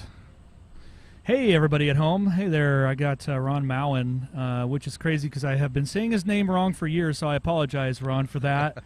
He's such a good sport, though. Vengeance Racing is what I call Ron. He always comes out, has a great showing, great crew, great team. I just was asking him a few questions about his team or maybe some things that go on in the shop that maybe the regular, us regular people don't know. Tell us a little bit about your shop and some things. Well, Jimmy, Vengeance Racing was opened in 2006.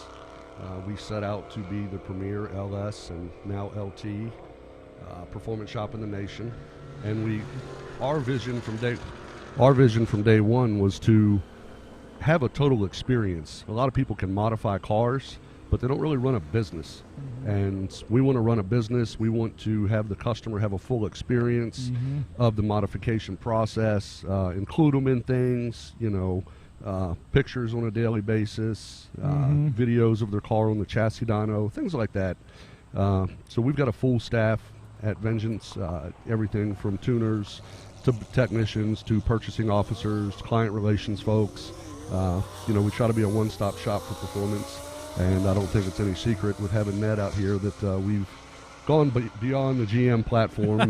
That's for sure. We've done a couple of Vipers, Ned obviously being the most popular one by far, and we've got some Mustangs that we've built, a couple of GT500s, GT350Rs, branching out a little bit, just kind of getting the more brand recognition out there a little, just learning some new things, probably just a different platform, but learning a few different things that you probably already knew just in a different platform maybe. Yeah, Dodge and Ford have really stepped up the game in the past couple of years, and Chevy's trimmed up a little bit, with the global encryption on ECUs and things like that. So we've taken the opportunity to kind of spread our wings and see what else we can get into, and so far we've been very successful with it, obviously. Yeah, you guys have always top-notch. I remember the first time you guys came out, actually it was to this event, and literally swept the entire event. First time you guys came out to this event anyway. It wasn't your first half mile, I don't believe, but or was it? Was that your first half mile? Or no, we've been racing with Wanna Go Fast for several years.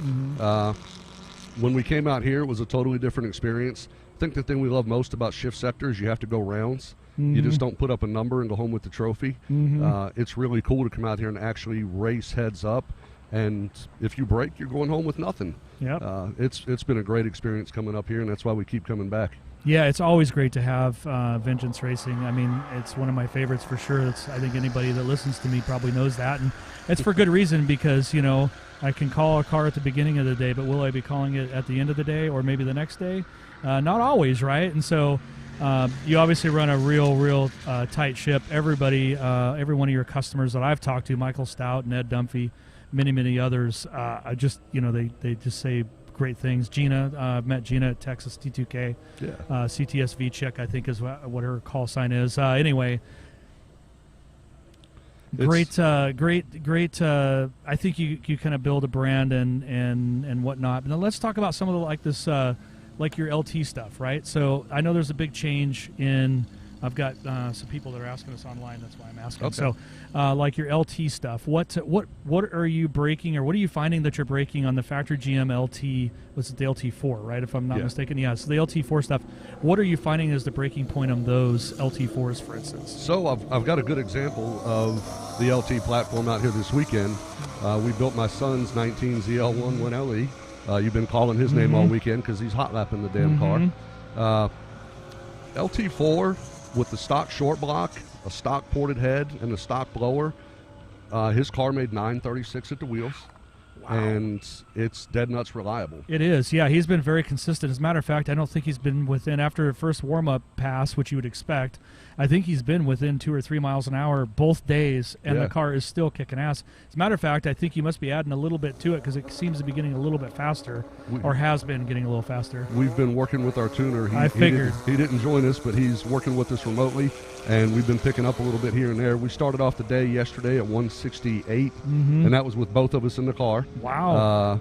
And then worked it up to today a 175.7. 175.7, yep, that's what I called there. So the LT4, in your opinion, is a really good platform. Obviously, 930 horse, for anything that's got a factory block, is pretty impressive in my eyes anyway these days, because, They're just not a lot of them that handle it. Seems like it's that 800 horsepower mark, like the old LS, aluminum blocks. They seem to be. Is that what you found too on some of the older LS aluminum blocks? Was 800? Yeah. So the LS3 was probably the most robust of the LS offerings.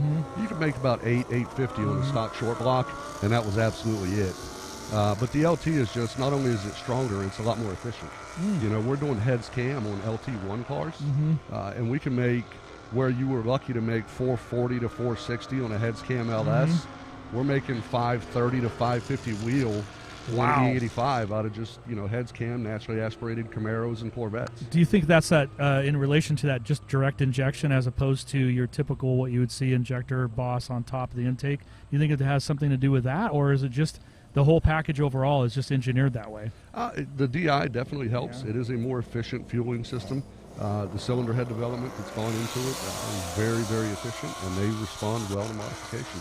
That's really cool. I don't know a lot about the LT4 or LT1 stuff just yet. I've played with some, and the direct injection stuff was all new to me because the price of admission and the fuel pump alone was like, what? So that was a surprise. But I did notice, on your Vengeance Racing builds, like you've said, that they seem to be pretty reliable up to a higher horsepower for sure. Yeah, we do a lot of Corvettes. We do with like a Magnuson 2650, ported heads and a cam and supporting bolt-ons.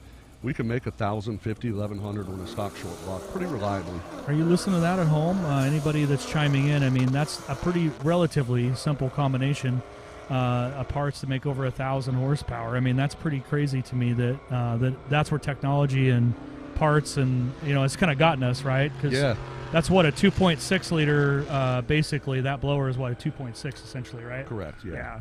So that's pretty impressive. I mean, I know like some of the Kenny Bell stuff's, what are they in the 3.5, 3.8s on some of them? I think a lot. 4 liters. Yeah, that's right. And a lot of those seem to be kind of focused on the Ford stuff. I haven't seen a lot on the on the LS based stuff. So that's interesting. You can get that much out of a 2.6 liter Magnuson. Look at the factory C7 ZR1. You can port the factory blower, port the factory heads, put a cam in it and pulleys, and make 1,150 wheel. That's insane. Well, you can if you're at Vengeance Racing. Let's make sure we point that out, because I don't think that's the overall norm. I think there's probably a lot of plus and minuses in there, but I would say with the Vengeance Racing package that you guys put together, and this is why you guys are booked so far out, because you want to wait for quality, and that's something that obviously you and your shop just come out with. And so what's your favorite LS build to date? Is it the 10,000 RPM one that you've been running this weekend, or what is your actual favorite LS based build that you've done up to this point in your career? There's two. One of them is the NA car that I've been driving this weekend for the first time, Eddie Blackwell's car for the past 10 or so years. The second one is obviously my personal car. Yeah, I can't wait for that car. I've been literally jonesing to see that. I didn't want to say what you call it because I never know if my PG-13 fans what they'll think of what you can call it. It's your car. You can say whatever it is. Well, we've named it Fat Man, and the current build is Fat Man 3.0. It's not because of me being a heavy set driver. There's some meaning to it with the previous owner that I purchased it from, and my business partner Jay Clegg. Just some dry humor and whatnot, nice. and the name kind of came to be, and it stuck. And the car's gained a lot of popularity over the years, so we just let it stick. I think it's awesome. I really do. Like I said, that car is more of a show car in my opinion, but I know it. If it comes from Vengeance Racing, it's going to be bad fast. I got a plane taking off. I just want to announce that really quick while we're having our conversation. That's why we're waiting for racing to resume while I'm talking to Vengeance Racing here. But yeah, the Fat Man 3.0, I think the last time I saw it, was it here the first year you guys came out? No. So I haven't seen it yet. That car has not been on a track since June of 2017. Okay, I have never seen that car then. No, I was at Charlotte Half Mile and went 217 back when 217 was fast. And it's still fast. I'm just throwing it out there. Yeah, we held the Corvette world record at that time, and I threw the chute coming through the traps, and the anchor ripped off the back of the car, and I went out into a pasture similar to what's out here beside the runway, about 150 yards. Oh man! And we took it off the track to improve the safety that was in the car and kind of set a standard for the shop. You know, let our customers know that we weren't just pushing them to do it; we were doing it too. And that's when it evolved into what you have seen on social media now. Yeah, it's impressive. If you haven't checked it out, Ron, where would they find you? Probably Instagram, Facebook. What's your biggest medium where people can find Vengeance Racing? We're big both on Facebook and Instagram. Facebook is just Vengeance Racing, and then at Vengeance Racing on Instagram, and then our website is vengeanceracing.net. Yeah, you're going to find a lot of stuff there. Well, I tell you, really, it's great. You finally come by for an interview. Now I know why he wasn't, because I've been saying his name wrong for so many years, his last name wrong for so many years, so I apologize for that. But I would say you've been a great sport as always, and Vengeance Racing in the house is what I like to say, because let's face it, they come out here to win, and they do, and you just have a great group of employees, and I would just call them part of your team, and absolutely, obviously your customers. Everywhere I go, Texas T2K, and obviously these events, everybody's just it's like you're joining a family. It's kind of cool. That's what we set it up to do. We really do. I like to be the dumbest person in the room any chance I can get, and I like to surround myself with greatness. You get great customers and great employees, and it's a recipe for success. Yeah, you're definitely on the right track there, and I'm telling you right now, you lost because I'm the dumbest guy in the room right now. So, but yeah, I think you're on the right path, and once again, I appreciate you coming by for an interview, and continued success, my friend. Thank you, buddy. I appreciate all the love. Absolutely. Thanks a lot.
Too quiet.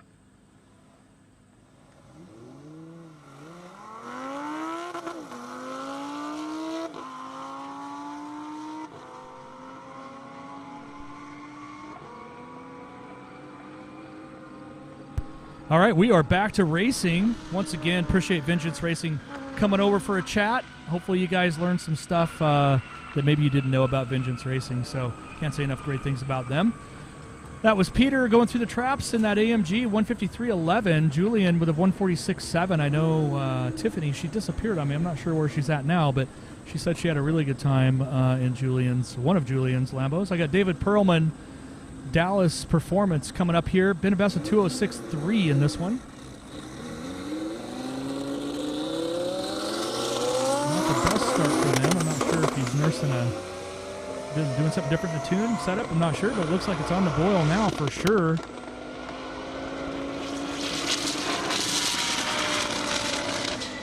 That wasn't all the boost, it was all of it. 2,500 horse, mile an hour. I'm not sure what that looks like. Probably just that 200 if I was to make a guess. It is 200.80. I'm getting better at calling these just from visual. It's a great job there. If I could find Tiffany somewhere out there and about, if she's somewhere near, I would love to have her come over and fill in for me for just a couple minutes. Brandon coming up in that Audi R8, Avarius in that 911 Turbo S. Been a best of 158. The Turbo S is fantastic. Brandon right at 151.5.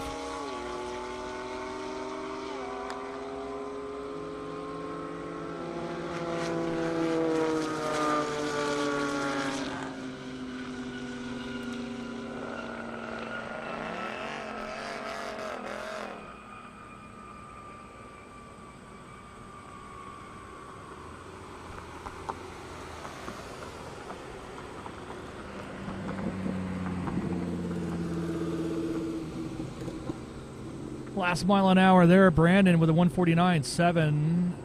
Avarius with a 155.9. Adrian, 19 Mustang, been a best of 133. JP Gonzalez, that beautiful Ferrari F8 Spider. You see it there on your screen. He's been a best of 161.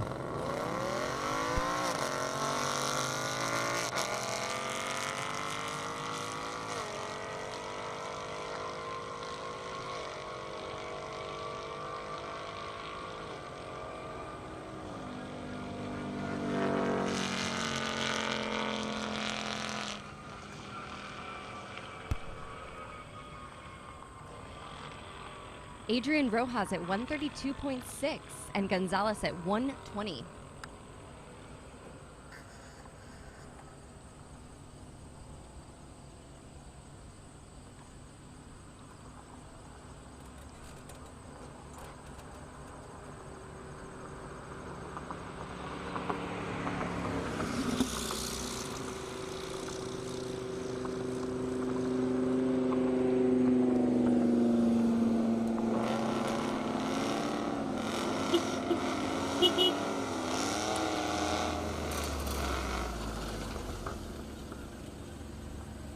Taking their sweet time bringing us the next round, but they're making their way. Let's see who we got.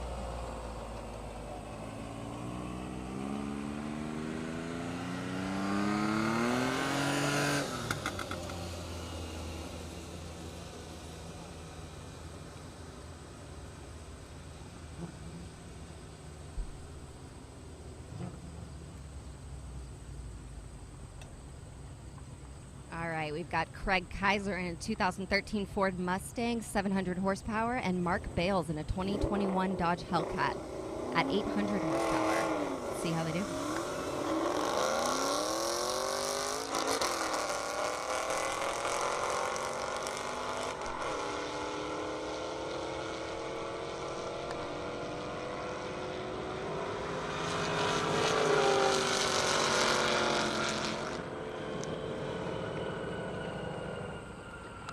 Ooh, 152.1 for Craig and 155.9 for Mark.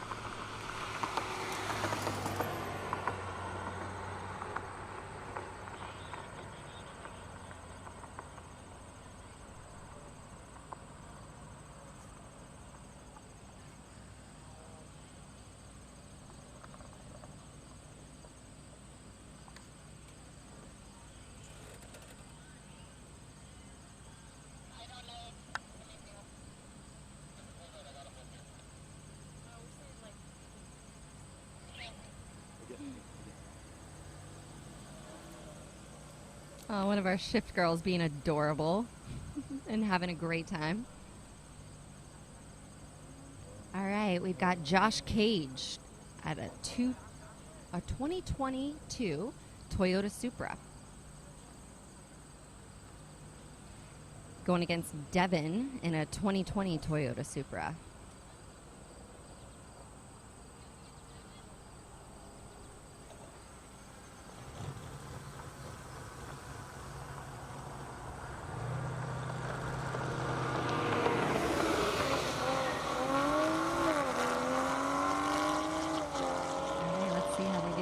Close. Ooh, head to head pretty much.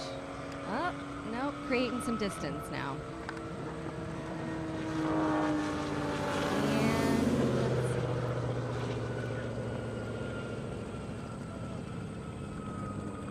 Gapple Beast.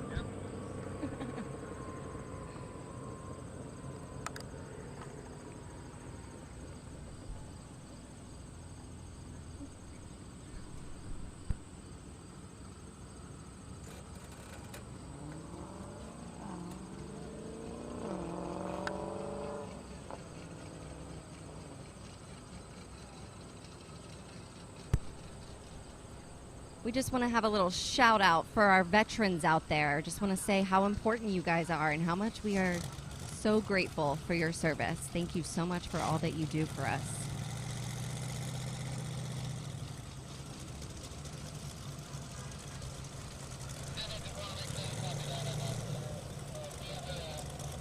All right, looks like we've got Michael Stout in a 2014 Chevy Corvette solo racer.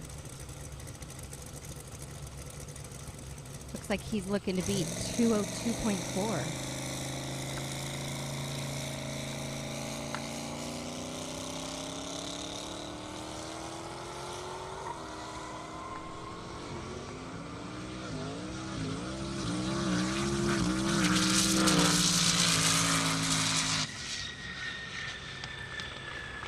And there comes the parachute.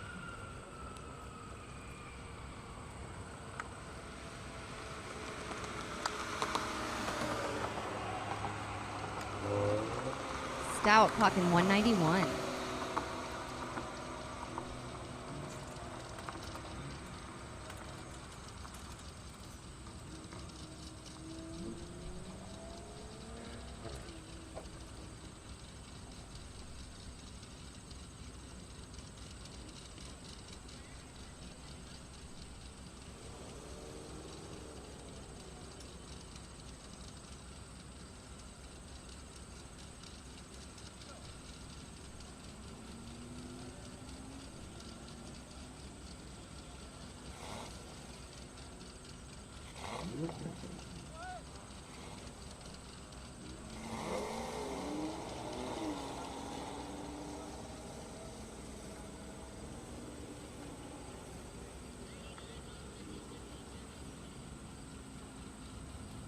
All right, we've got Andrew Waddell in a 2011 Chevy Corvette Z06 and Scott McIntosh in 2017 Audi R8. Looks like both of these guys are looking to beat their highest speed at 157.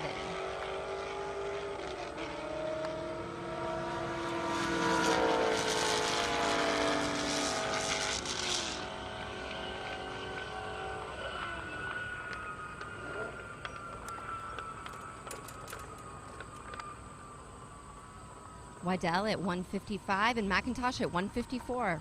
Pretty close.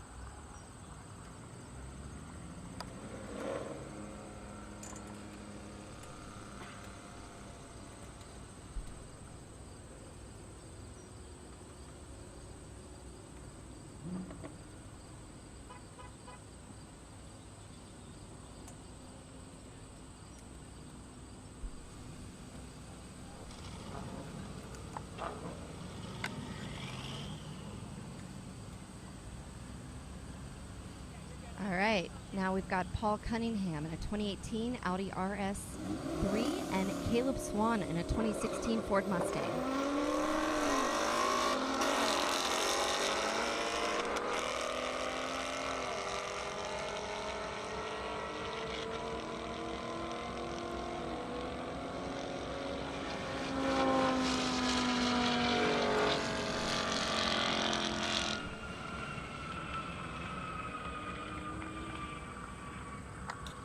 Swan at 133 and Cunningham at 149.7. Up next, we have Taylor in a 2017 Chevy Camaro ZL1 and Michael Jordan in his 2015 Nissan GTR.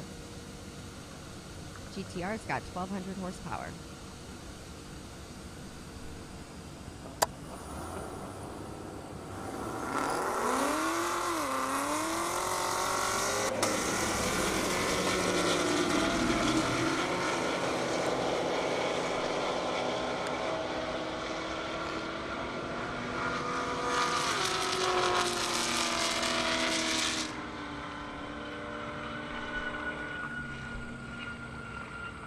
Taylor at 154.5 and Jordan at 153.7.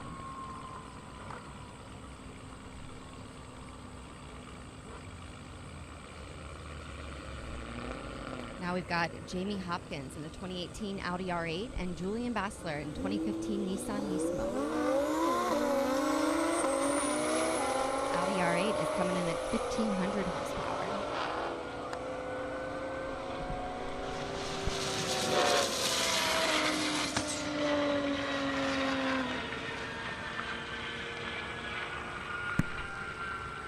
All right, Hopkins at 206, and Julian, where you at, Julian? 157.7. Next up, we have Trey Ressler in a 2019 Hodge Challenger Red Eye, and James Boulos in a 2016 Dodge Challenger.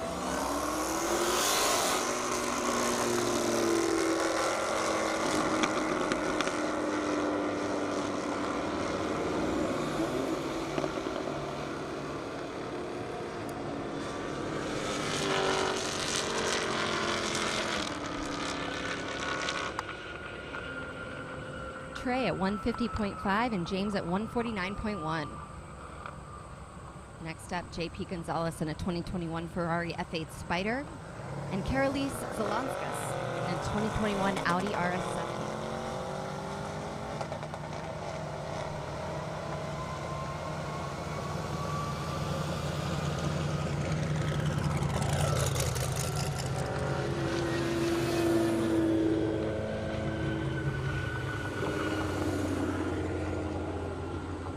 JP at 158.3, Karolise at 150.5.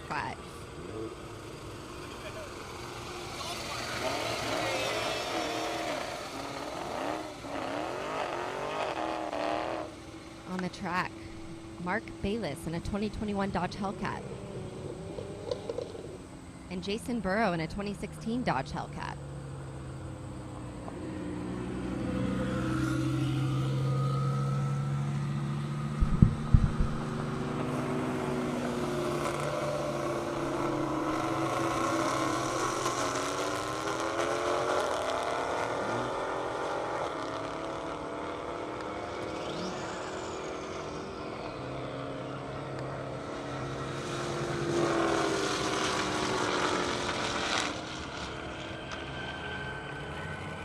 Mark at 153.3 and Jason at 158.7. Coming up, Dan Trickle in the 2010 Chevy Camaro SS and Julian Bassler in his 2018 Lamborghini.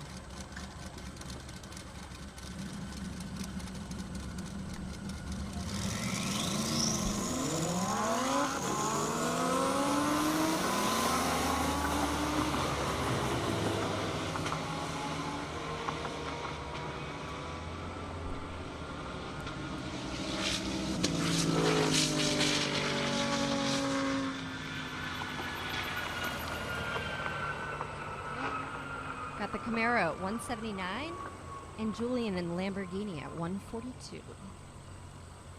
Forgive me, 149.2. Mo Akbari in the 2007 Porsche 911 Turbo, and then King Umonis in 2024 Shelby GT500.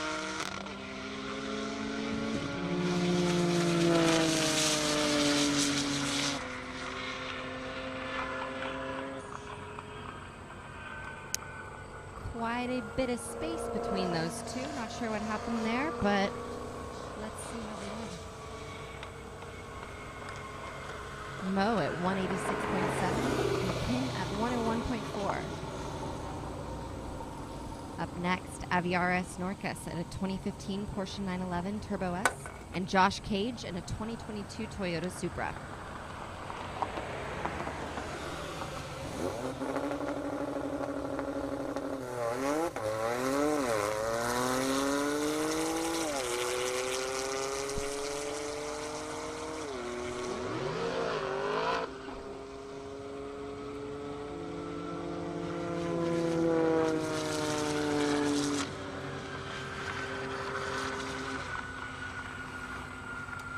Norcas at 157.1 and Josh right behind him at 142.7.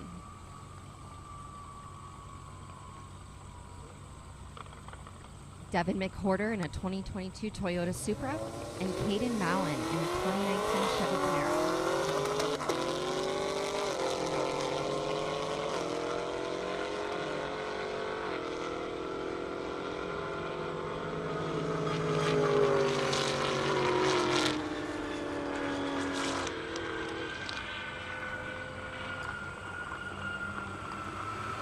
Caden at 174.8 and Devin at 157.9.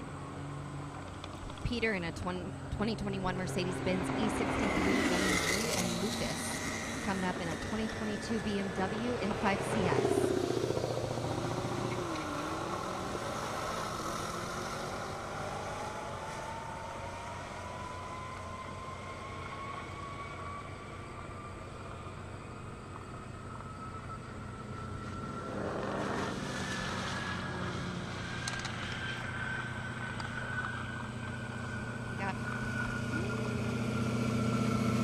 Yeah, the Benz at 155.5, and Lucas in his BMW at 152.1. Next up, we have Matt in a 2022 Audi R8 and Caleb in a 2016 Ford Mustang.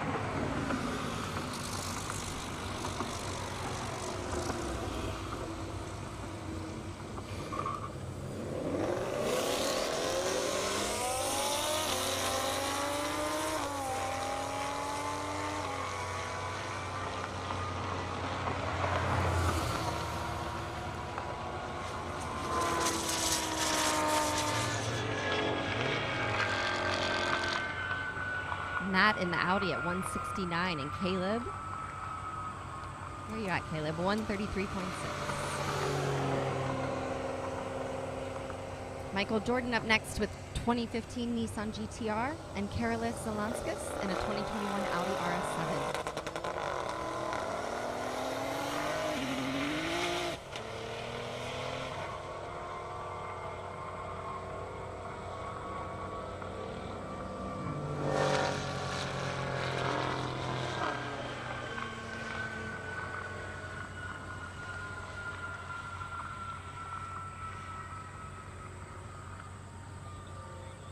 Karolis at 153 and Jordan at 97.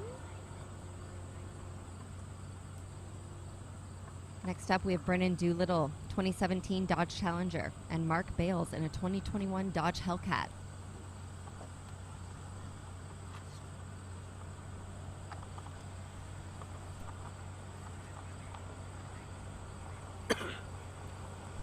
Looks like we're going to have a plane taking off here shortly, so we're going to have a cool track here in a minute. Going to get this race done first, though.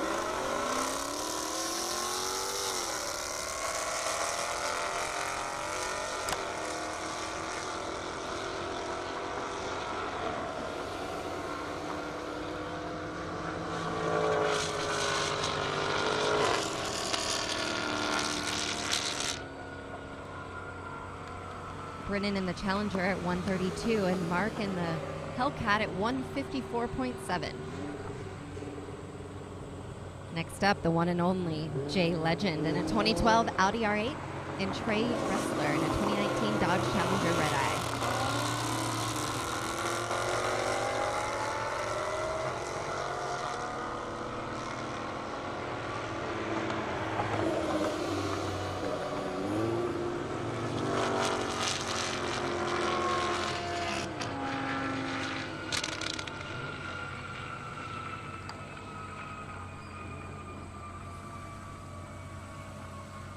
Legend at 141 and Trey at 149.7. Now we've got John Moore in a 2008 Chevy Corvette Z06 and Aviaris Norcas in a 2015 Porsche 911 Turbo S.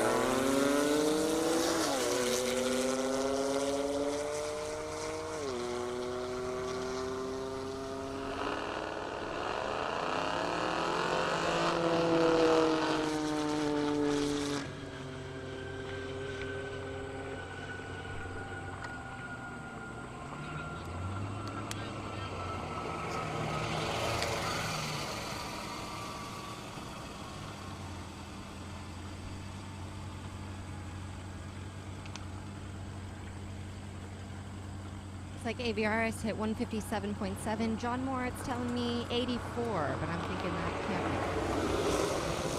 Next up, Brandon Donnell in the 2021 Audi R8 and Briar Madden in the 2016 Dodge Challenger E.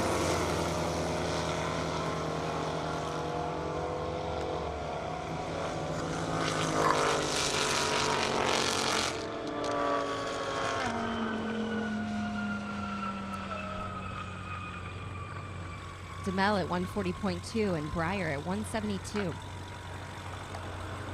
Coming up, Brennan Castro in the 2016 Dodge SRT Hellcat Challenger Carolus Zalauskas in the 2021 Audi RS7.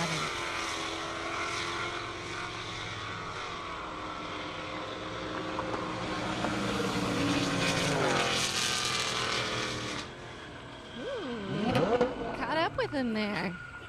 Brennan at 164.3, Carolise at 152.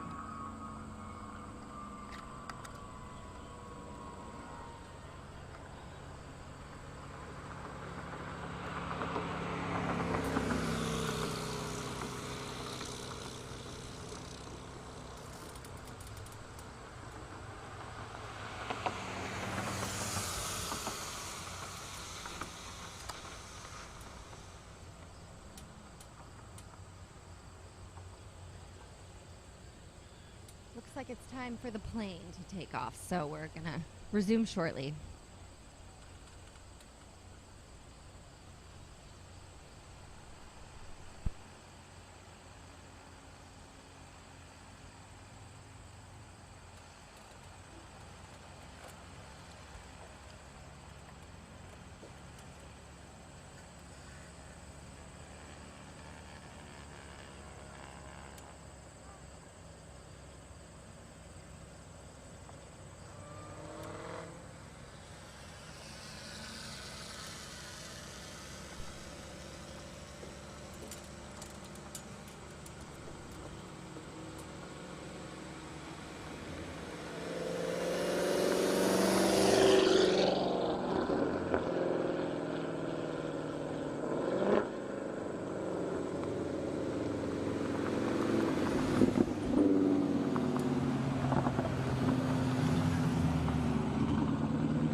fire truck.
If you look on camera, you can see our drones are up in the air. Travis Blackwell and Eduardo Branderies on drone today, working super hard to get you guys those shots.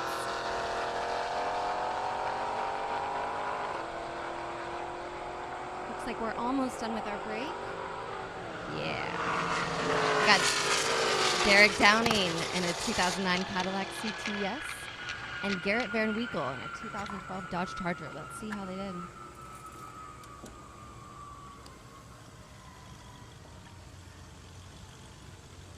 Van Winkle at 170.5 and Derek at 175.9.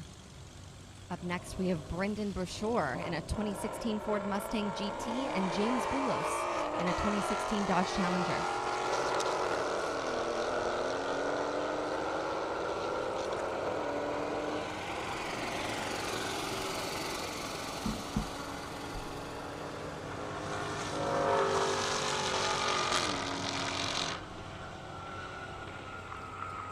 Brendan at 132.5.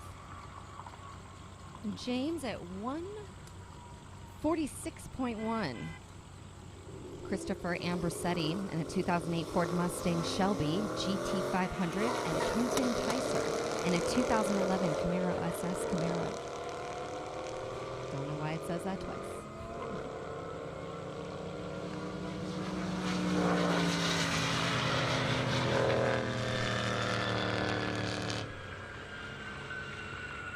Tyser at 178.5.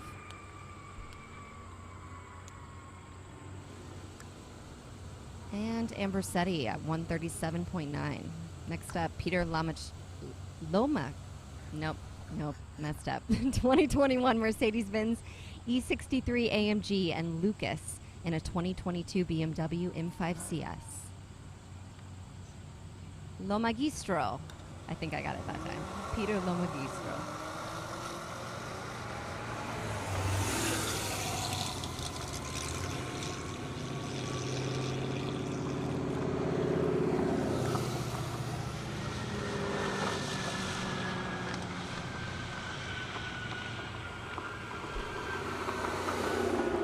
Peter at 155.2 and Lucas at 153. Britton Doolittle in a 2017 Dodge Challenger and Mike McCarley in a 2012 Chevy Corvette GR1.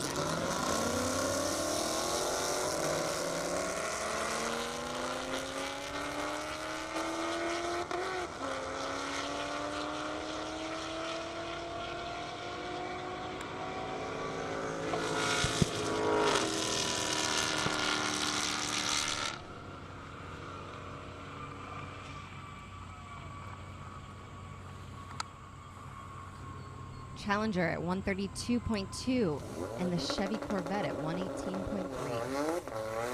Aviaris Marcus up next in a 2015 Porsche 911 Turbo S, and Trey Ressler in a 2019 Dodge Challenger Red Eye.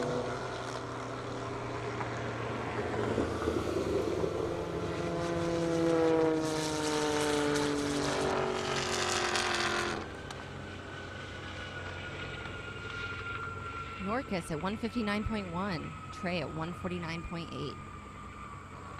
Brandon DeMel in a 2021 Audi R8, and Lindsey Bolding in a 2015 Ford Mustang GT up next.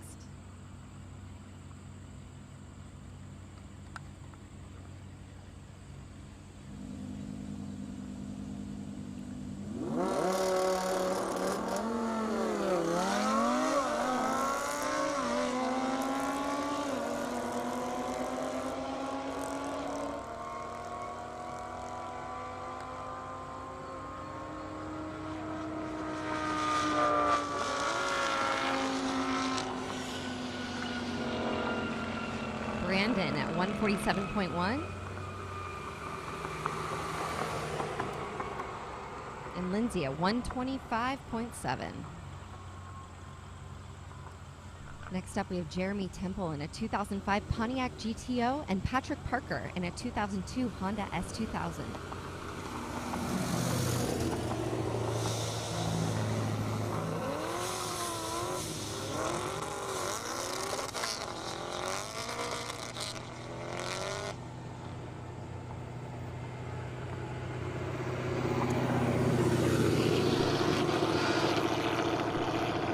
Both let out, it looks like. Patrick a little bit sooner.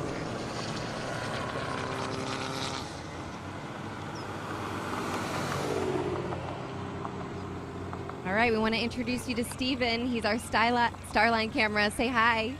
Hi, Steven.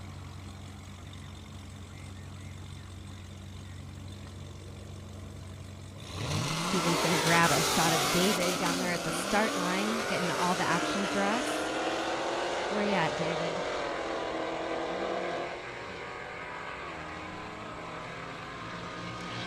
All right, we've got Brennan Castro in the Dodge SRT Hellcat, and Jonathan Utley in the Chevy Camaro ZL1. Brennan at 166. And Jonathan at 150.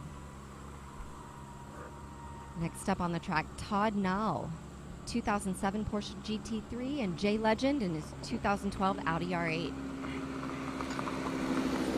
Looks like Todd's trying to beat 205.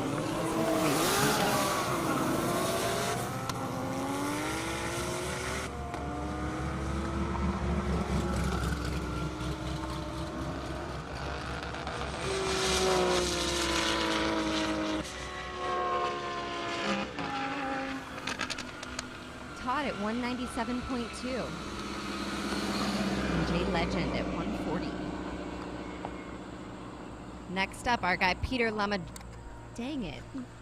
I went in with confidence. Peter Lamagistro in a 221 Mercedes-Benz E63 AMG, and Daniel Bartram in a 2012 Ford Mustang.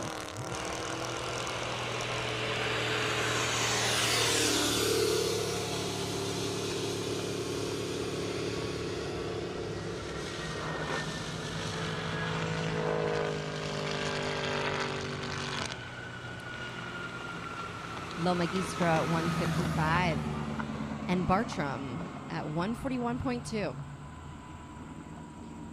Brennan Doolittle in a 2017 Dodge Challenger, and Adrian Rojas, 2019 Ford Mustang.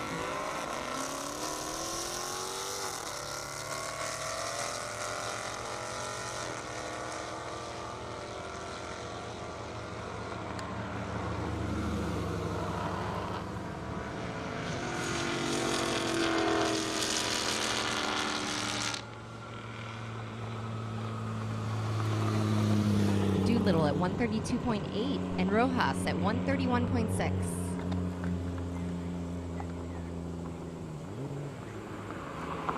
And here's Corey Davis, our finish line camera. Hey, Corey, you're doing awesome out there. Thank you so much.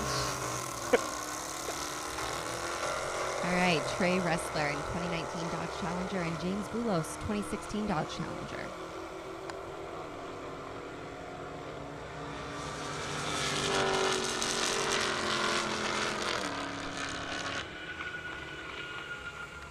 Wrestler at 151.6, Boulos at 147.6.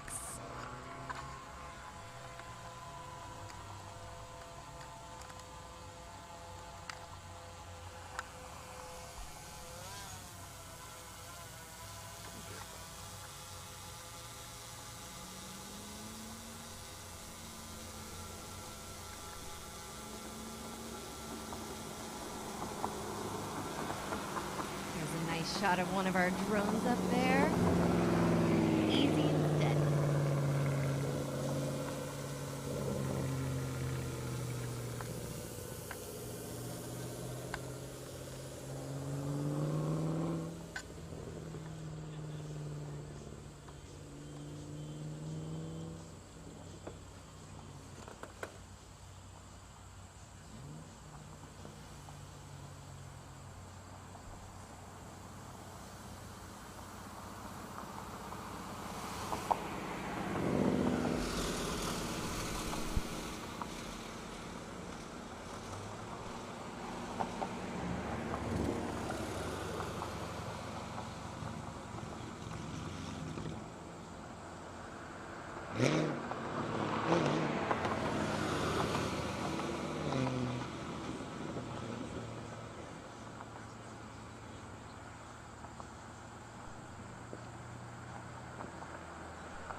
So here's our introduction to the drone guys. The whole reason why we're able to see the way we're seeing today. Up close and personal.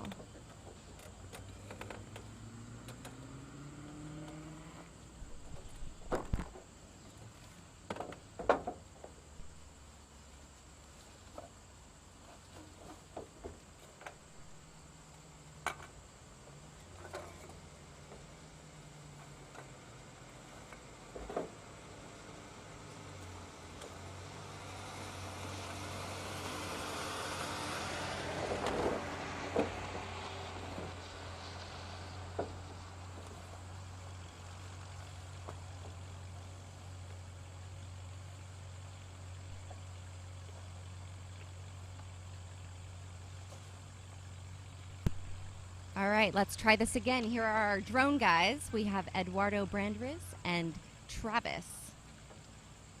There they are. Travis Blackwell and Eduardo Brandriz. Hey guys, you killing it? Yes, nice.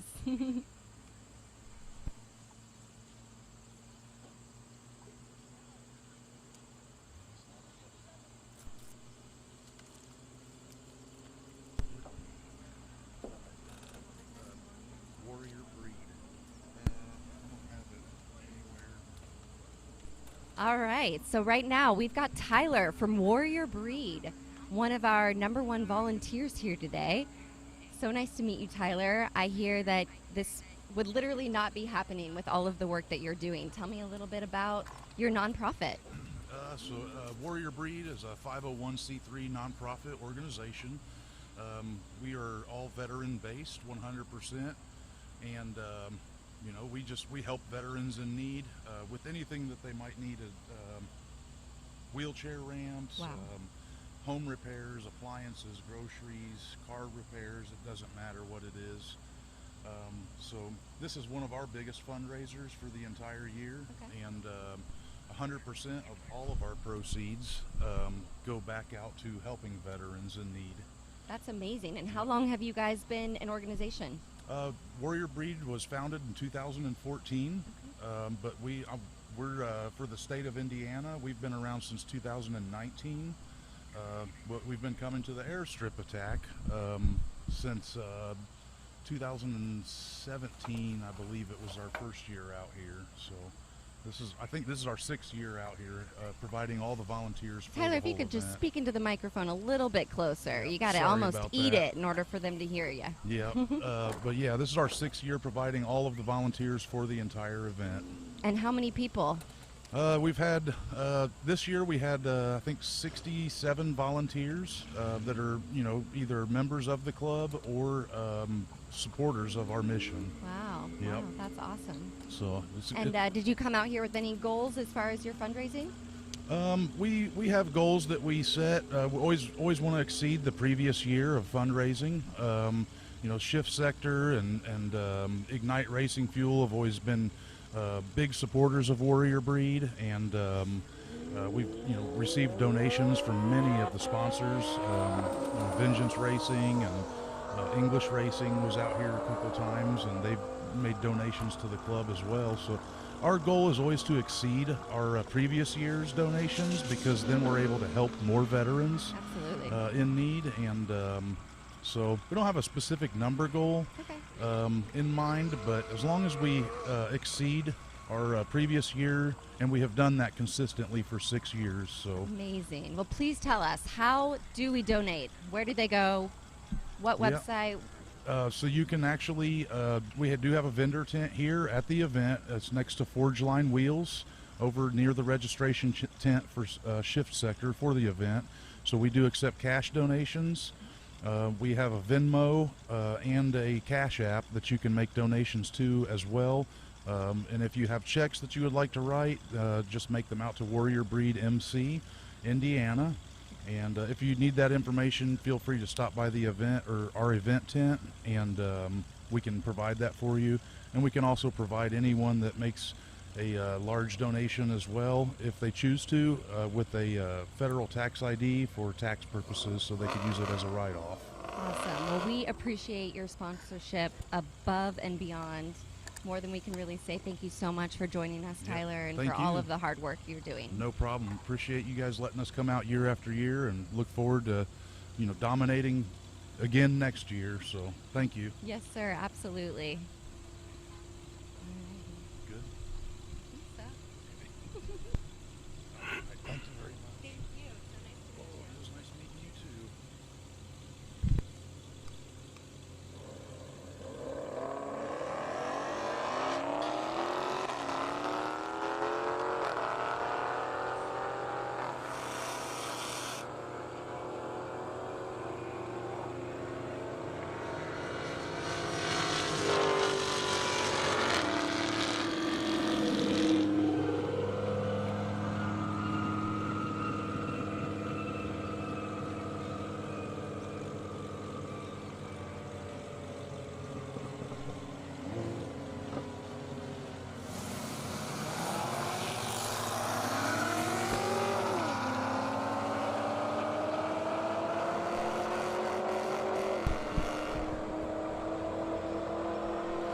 All right, as we kind of wind down a little bit here at our amazing live stream, hopefully you've all enjoyed that and this event out here in beautiful Marion, Indiana. Just want to give some shout-outs, some thank yous, and some whatnots. Of course, I got I got Revolution and Shift Sector, obviously our amazing event hosts. I got 1320 Video, broadcast streaming partner. What can I say that I haven't already said about them? Indiana Corn Marketing Council, E85 and Unleaded 88, those are our major broadcast sponsors, and really appreciate their sponsorship.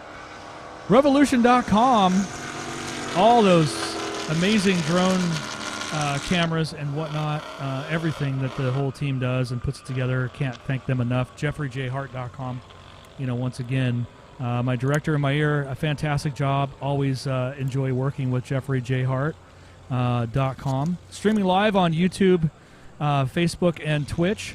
Thank you to GTA, Global Time Attack, obviously, everything that they have brought to the table to support us over here at Airstrip Attack in beautiful Marion, Indiana. I got some shout-outs. Obviously, Driveway.com. That's a personal for me. I appreciate that. Everybody checking Driveway.com and Driveway Portland Lithia Jeep.com. Check them out. Shout-outs for the corn states that support all this. There's quite a few. We got Michigan, we got Kansas, we got Kentucky, Missouri, Illinois, and, of course, Nebraska. That's also where 1320, that's where home base is for 1320 Video. Shout out to my main man, Kyle. Love you, brother. 1320, here we go. Shout out for them and everything that they do for the sport in general. Again, I remember meeting Kyle. It was Kyle and one of his other gentlemen that came to one of the events, and they literally were in a Suburban and just came out and have been heavy hitters ever since. So always appreciate 1320 Video. They've been on site shooting features all weekend, which you're going to have to look at their website and all their social media streams to watch a lot of this stuff. It's going to be pretty amazing, as always. Well put together. I know Fred's been out there doing stuff all weekend long. So thank them for syndicating our live feed on their Facebook and their YouTube. And without them, obviously, we would not have the reach that we have. Make sure, though, this is the most important piece, 1320video.com. Check out their merchandise. They got some really cool Summer Boost t-shirts, along with well over 200 other items. Check that out. It's definitely worth a look-see. I have many 1320 Video t-shirts that I have purchased at different events. I never ask for one for free because you always support your people that are supporting you. And t-shirts are one way to do that. And so definitely show your support for 1320 Video. Check out their 1320video.com website. They've been supporting Airstrip Attack events for over 8 years through their media and just being here. This is the 7th year doing Indy Airstrip Attack. This year, 75% of the drivers are running ethanol. When we started, that number was only 10%. How crazy is that? So, kind of winding down our racing here for the day.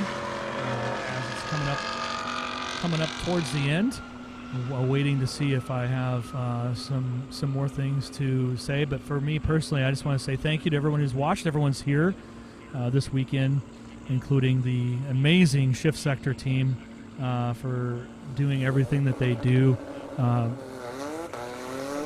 It's definitely been a good experience for me, as it has been for now, I think 9 years, maybe coming up on 10. I think 2023 is 10 years. We're pretty close to it, I gotta say. So anyway, I've had a great ride. Here's the world's most dangerous MC, as they like to call me. I don't know why. Probably because I go rogue and I do what I want. But either way, hopefully you enjoy that. And yeah, that's pretty much what I've got so far. I'm gonna give my voice a 1 second break here while I have some water. Hang on a second.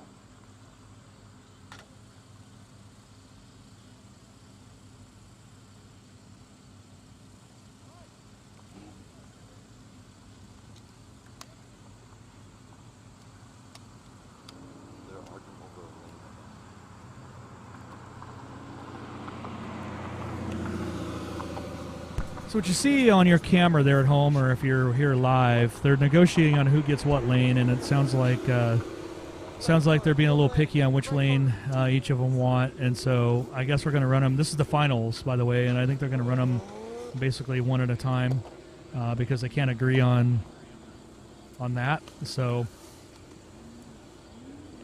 everybody wants the near lane for whatever that's worth. Probably their data shows a little faster. So this appears to be the all-wheel drive finals, and that would be whatever mile an hour. It looks like Tom's been a 204.4, and so whatever mile an hour this is will be measured against the Dallas Performance. I believe that's what that car is. I think they're pretty close on mile an hour, so that's probably why they're being pretty particular. That looked like a pretty fast run for Tom. Let's look at the mile an hour, see what that actually is. 206.4, so yeah, I was definitely sandbagging some. I know Dallas in that Lamborghini, I think it's been 205. I'll find out here in a second. 206.3, so there you go. It's really going to be that tight. So that's why they were trying to get lane choice and figure that out. So get Dallas Performance, David Perlman piloting that beast, 2,500 horse in that Lamborghini. Remember, top mile an hour is what's going to take this one down.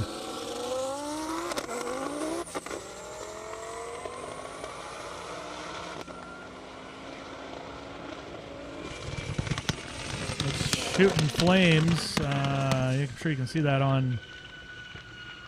I don't see anything coming out of the car, but I would say definitely the GTR for the mile-an-hour win on that one, which would be Tom. Congratulations on that. Not sure what happened. It sounded like it had a Pops and Bangs tune. I don't see anything coming out of the car. It's still running. So not quite sure.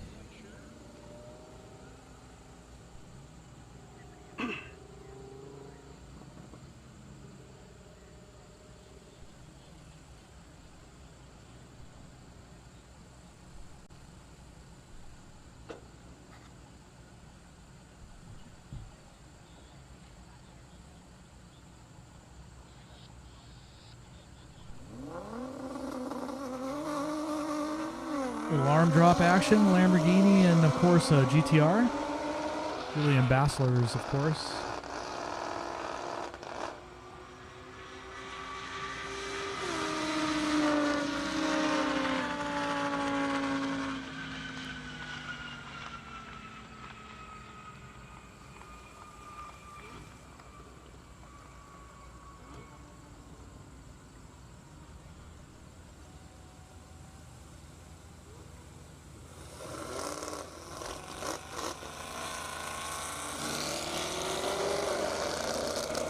Briar Madden, Brian Dorsey right there in that CTSV wagon. Could be a good run here. Was until it wasn't. Looks like the purple car, something happened, not sure what. Brian Dorsey in the wagon though, good mile an hour for him. I'm just waiting for it to pop up on my screen. Looks like 159.1, what I'm seeing. Briar's getting to the finish line. Still running, so I'm not sure what's up.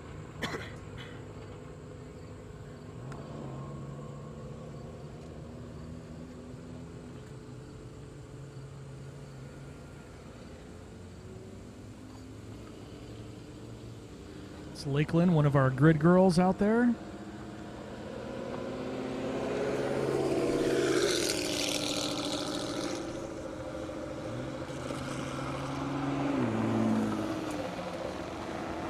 Doolittle in the Challenger, Caleb Swan in the Mustang.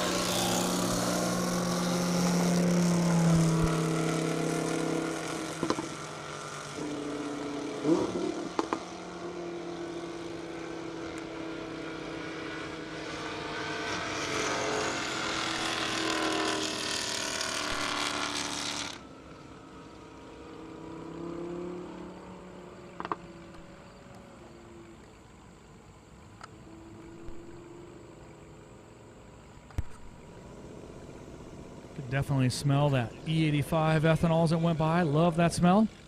Adrian in the Mustang. Jay Legend in that Audi R8. Oh, shit. Oh, yeah.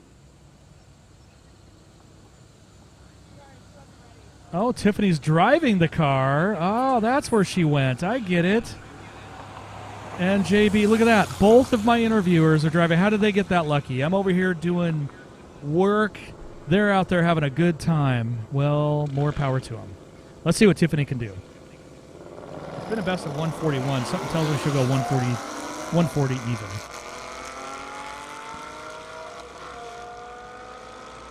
She's off to a good start. Go, Tiffany, go. Oh, the Mustang's going to edge by her.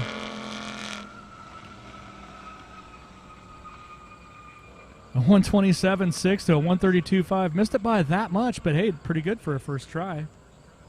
Zach Moore, Seth Moore, Camaro against Camaro. Here you go.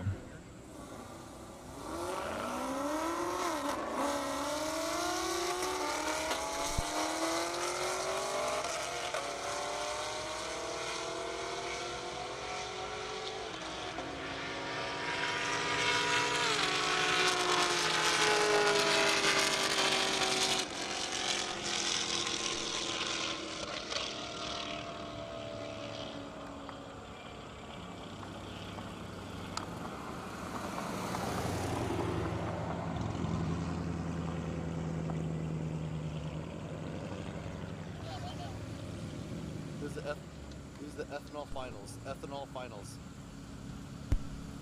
All right. This is the ethanol finals, Indiana Corn Marketing Council. You see it right there. This is the ethanol finals. Dave Newen, Julian Bassler. Here you go.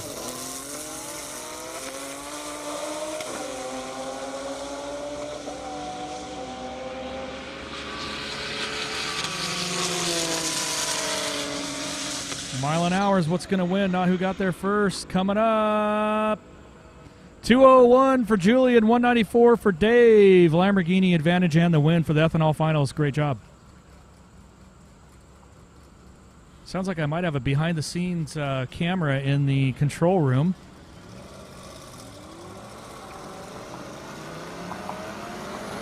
So everybody at home, you get to see kind of what's going on there. A little behind the scenes, if you will.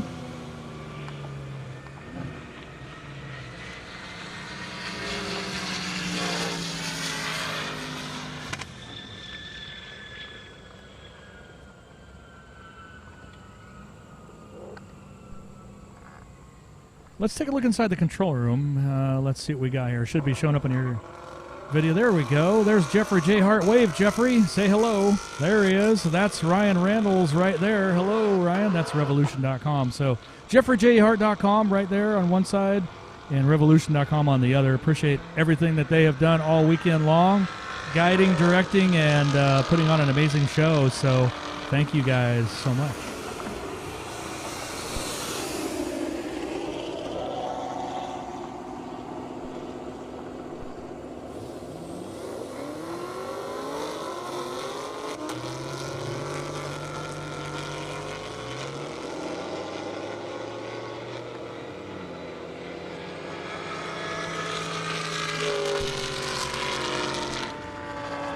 So tell me a little bit, Tiffany, I don't know if your microphone's on, if it's not. Tell me a little bit how that went down. Sounds like you went 126 miles an hour and you drove that Audi R8. Tell me a little bit about it. I saw a little closer to 131, but I don't know. I was trying to pay attention to the road. There's a road? That's an airstrip. Come on, Tiffany. You've been here all weekend. That was crazy. I am sweating. You look a little nervous. You okay? You're shaking a little? My adrenaline's like up here for sure. Yeah. But I'm mostly really impressed with myself. Yeah? Because I was brave. I thought that I was going to get up there and be a little nervous, be a little shaky. But as soon as I got to that finish line and I saw that guy next to me, I was like, oh, he thinks he's going to have it easy. Let's show him otherwise. And you went full pro, didn't you? I mean, I did my best. I think you did great. No, it was wonderful. I would tell you that was fun. Super fun. Yep. I love it. Amazing way to end the weekend for me. I would say you've had a pretty epic weekend. How would you rate it? Absolutely. 10 out of 10. Well, that's just what you dealing with me, but I'm just thinking everything else that you did. How was that? 11 out of 10. I was asking for it, and I served it, and she served it back. There you go. Nicely done. So what I miss? What's going on out here? There was, let's see, a couple finals, a couple upsets. Really nothing major as far as that went. Definitely, what was I trying to say before I completely lost my train of thought? My bad. Well, I was going to ask, how Julian, many finalists are there? Well, there was quite a few. I think we're through most of those now. Julian ended up winning the ethanol class in his Lamborghini. Went 202, 206. I can't remember. I'd have to go back and look, but he ended up winning. That's all that matters. And so beautiful, my boy Julian. Yeah, the purple people eater looked like he let out, like maybe his foot slipped off the gas pedal. Didn't we have that discussion, Tiffany, with these guys and gals, where the gas pedal is? Did you ask them? Is it to the left or to the right? Did they have an answer? I haven't quite gotten to it yet. Mm-hmm. Didn't want to Slacker. really offend anyone. Slacker. But it's a solid question. You're slacking. That's it. You're slacking. It's the end of the day, No lunch break for you next time. All right.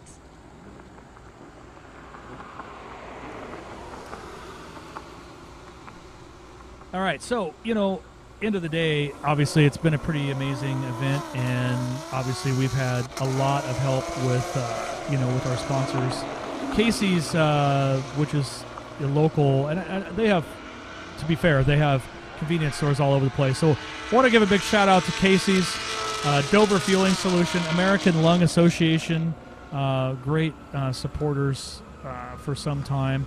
Obviously, on our local front, we've got Indiana Corn Marketing Council, First Farmers Bank and Trust, Quick Rev Performance, Indy's Garage, Elite Finish Detail, Dallas Performance, Calvo Motorsports, Sissio Performance, AIM Performance, Vengeance Racing, Roush Performance, South Central Concrete, Graham Rahal, they had a nice showing out here, Fat House Performance, Underground Racing, 2 of the fastest mile an hour of the weekend, not surprised, Northgate Transmissions, Auto House, here's one of them. They're so small on my shirt I can have a hard time reading. Lingenfelter, obviously big showing. CSF Radiators, Cudick Works, Warrior Breed Motorcycles, Forge Line Wheels, and Ignite Racing Fuel. So that kind of is a pretty good roundabout how much support we have for this, and can't thank everyone enough.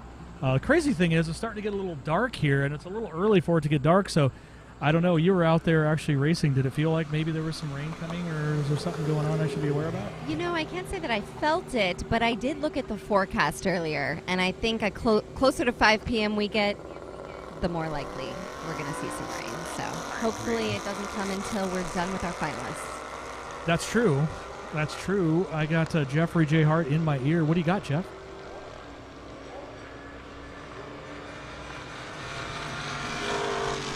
So we definitely want to very specifically thank Elena for her support. Appreciate all of that, as always, from the Indiana Corn Marketing Council. And then, of course, Unleaded 88 and E85. 1320, our official syndication partner and friends. Jason Deanhart, obviously, thank you so much, my friend, from Global Time Attack GTA from Twitch, for that feed and that link. Appreciate everything you do.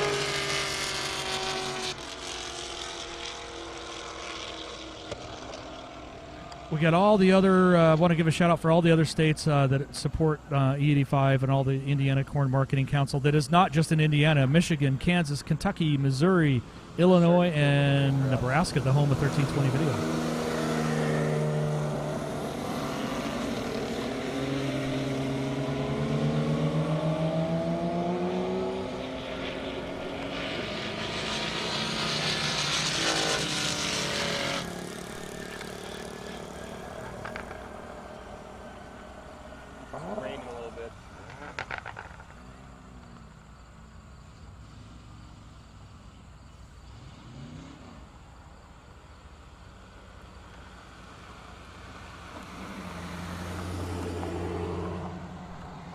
All right, from all of us here, I got to say thank you, the whole team, all the teams combined here. Thank you for watching the Indy Airstrip Attack, of course, brought to you by the Indiana Corn Marketing Council, E85 and Unleaded 88.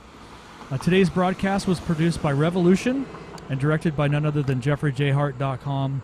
Airstrip Attack is a Revolution/Shift Sector event. Tiffany? Just so grateful to have been a part of this. Thank you all so much for your participation, your sponsorship. Thank you so much. Hope you all have a great rest of your day. Thank you, Tiffany. So I'm Jimmy Shaberg, and I'll see you next year for more half-mile racing.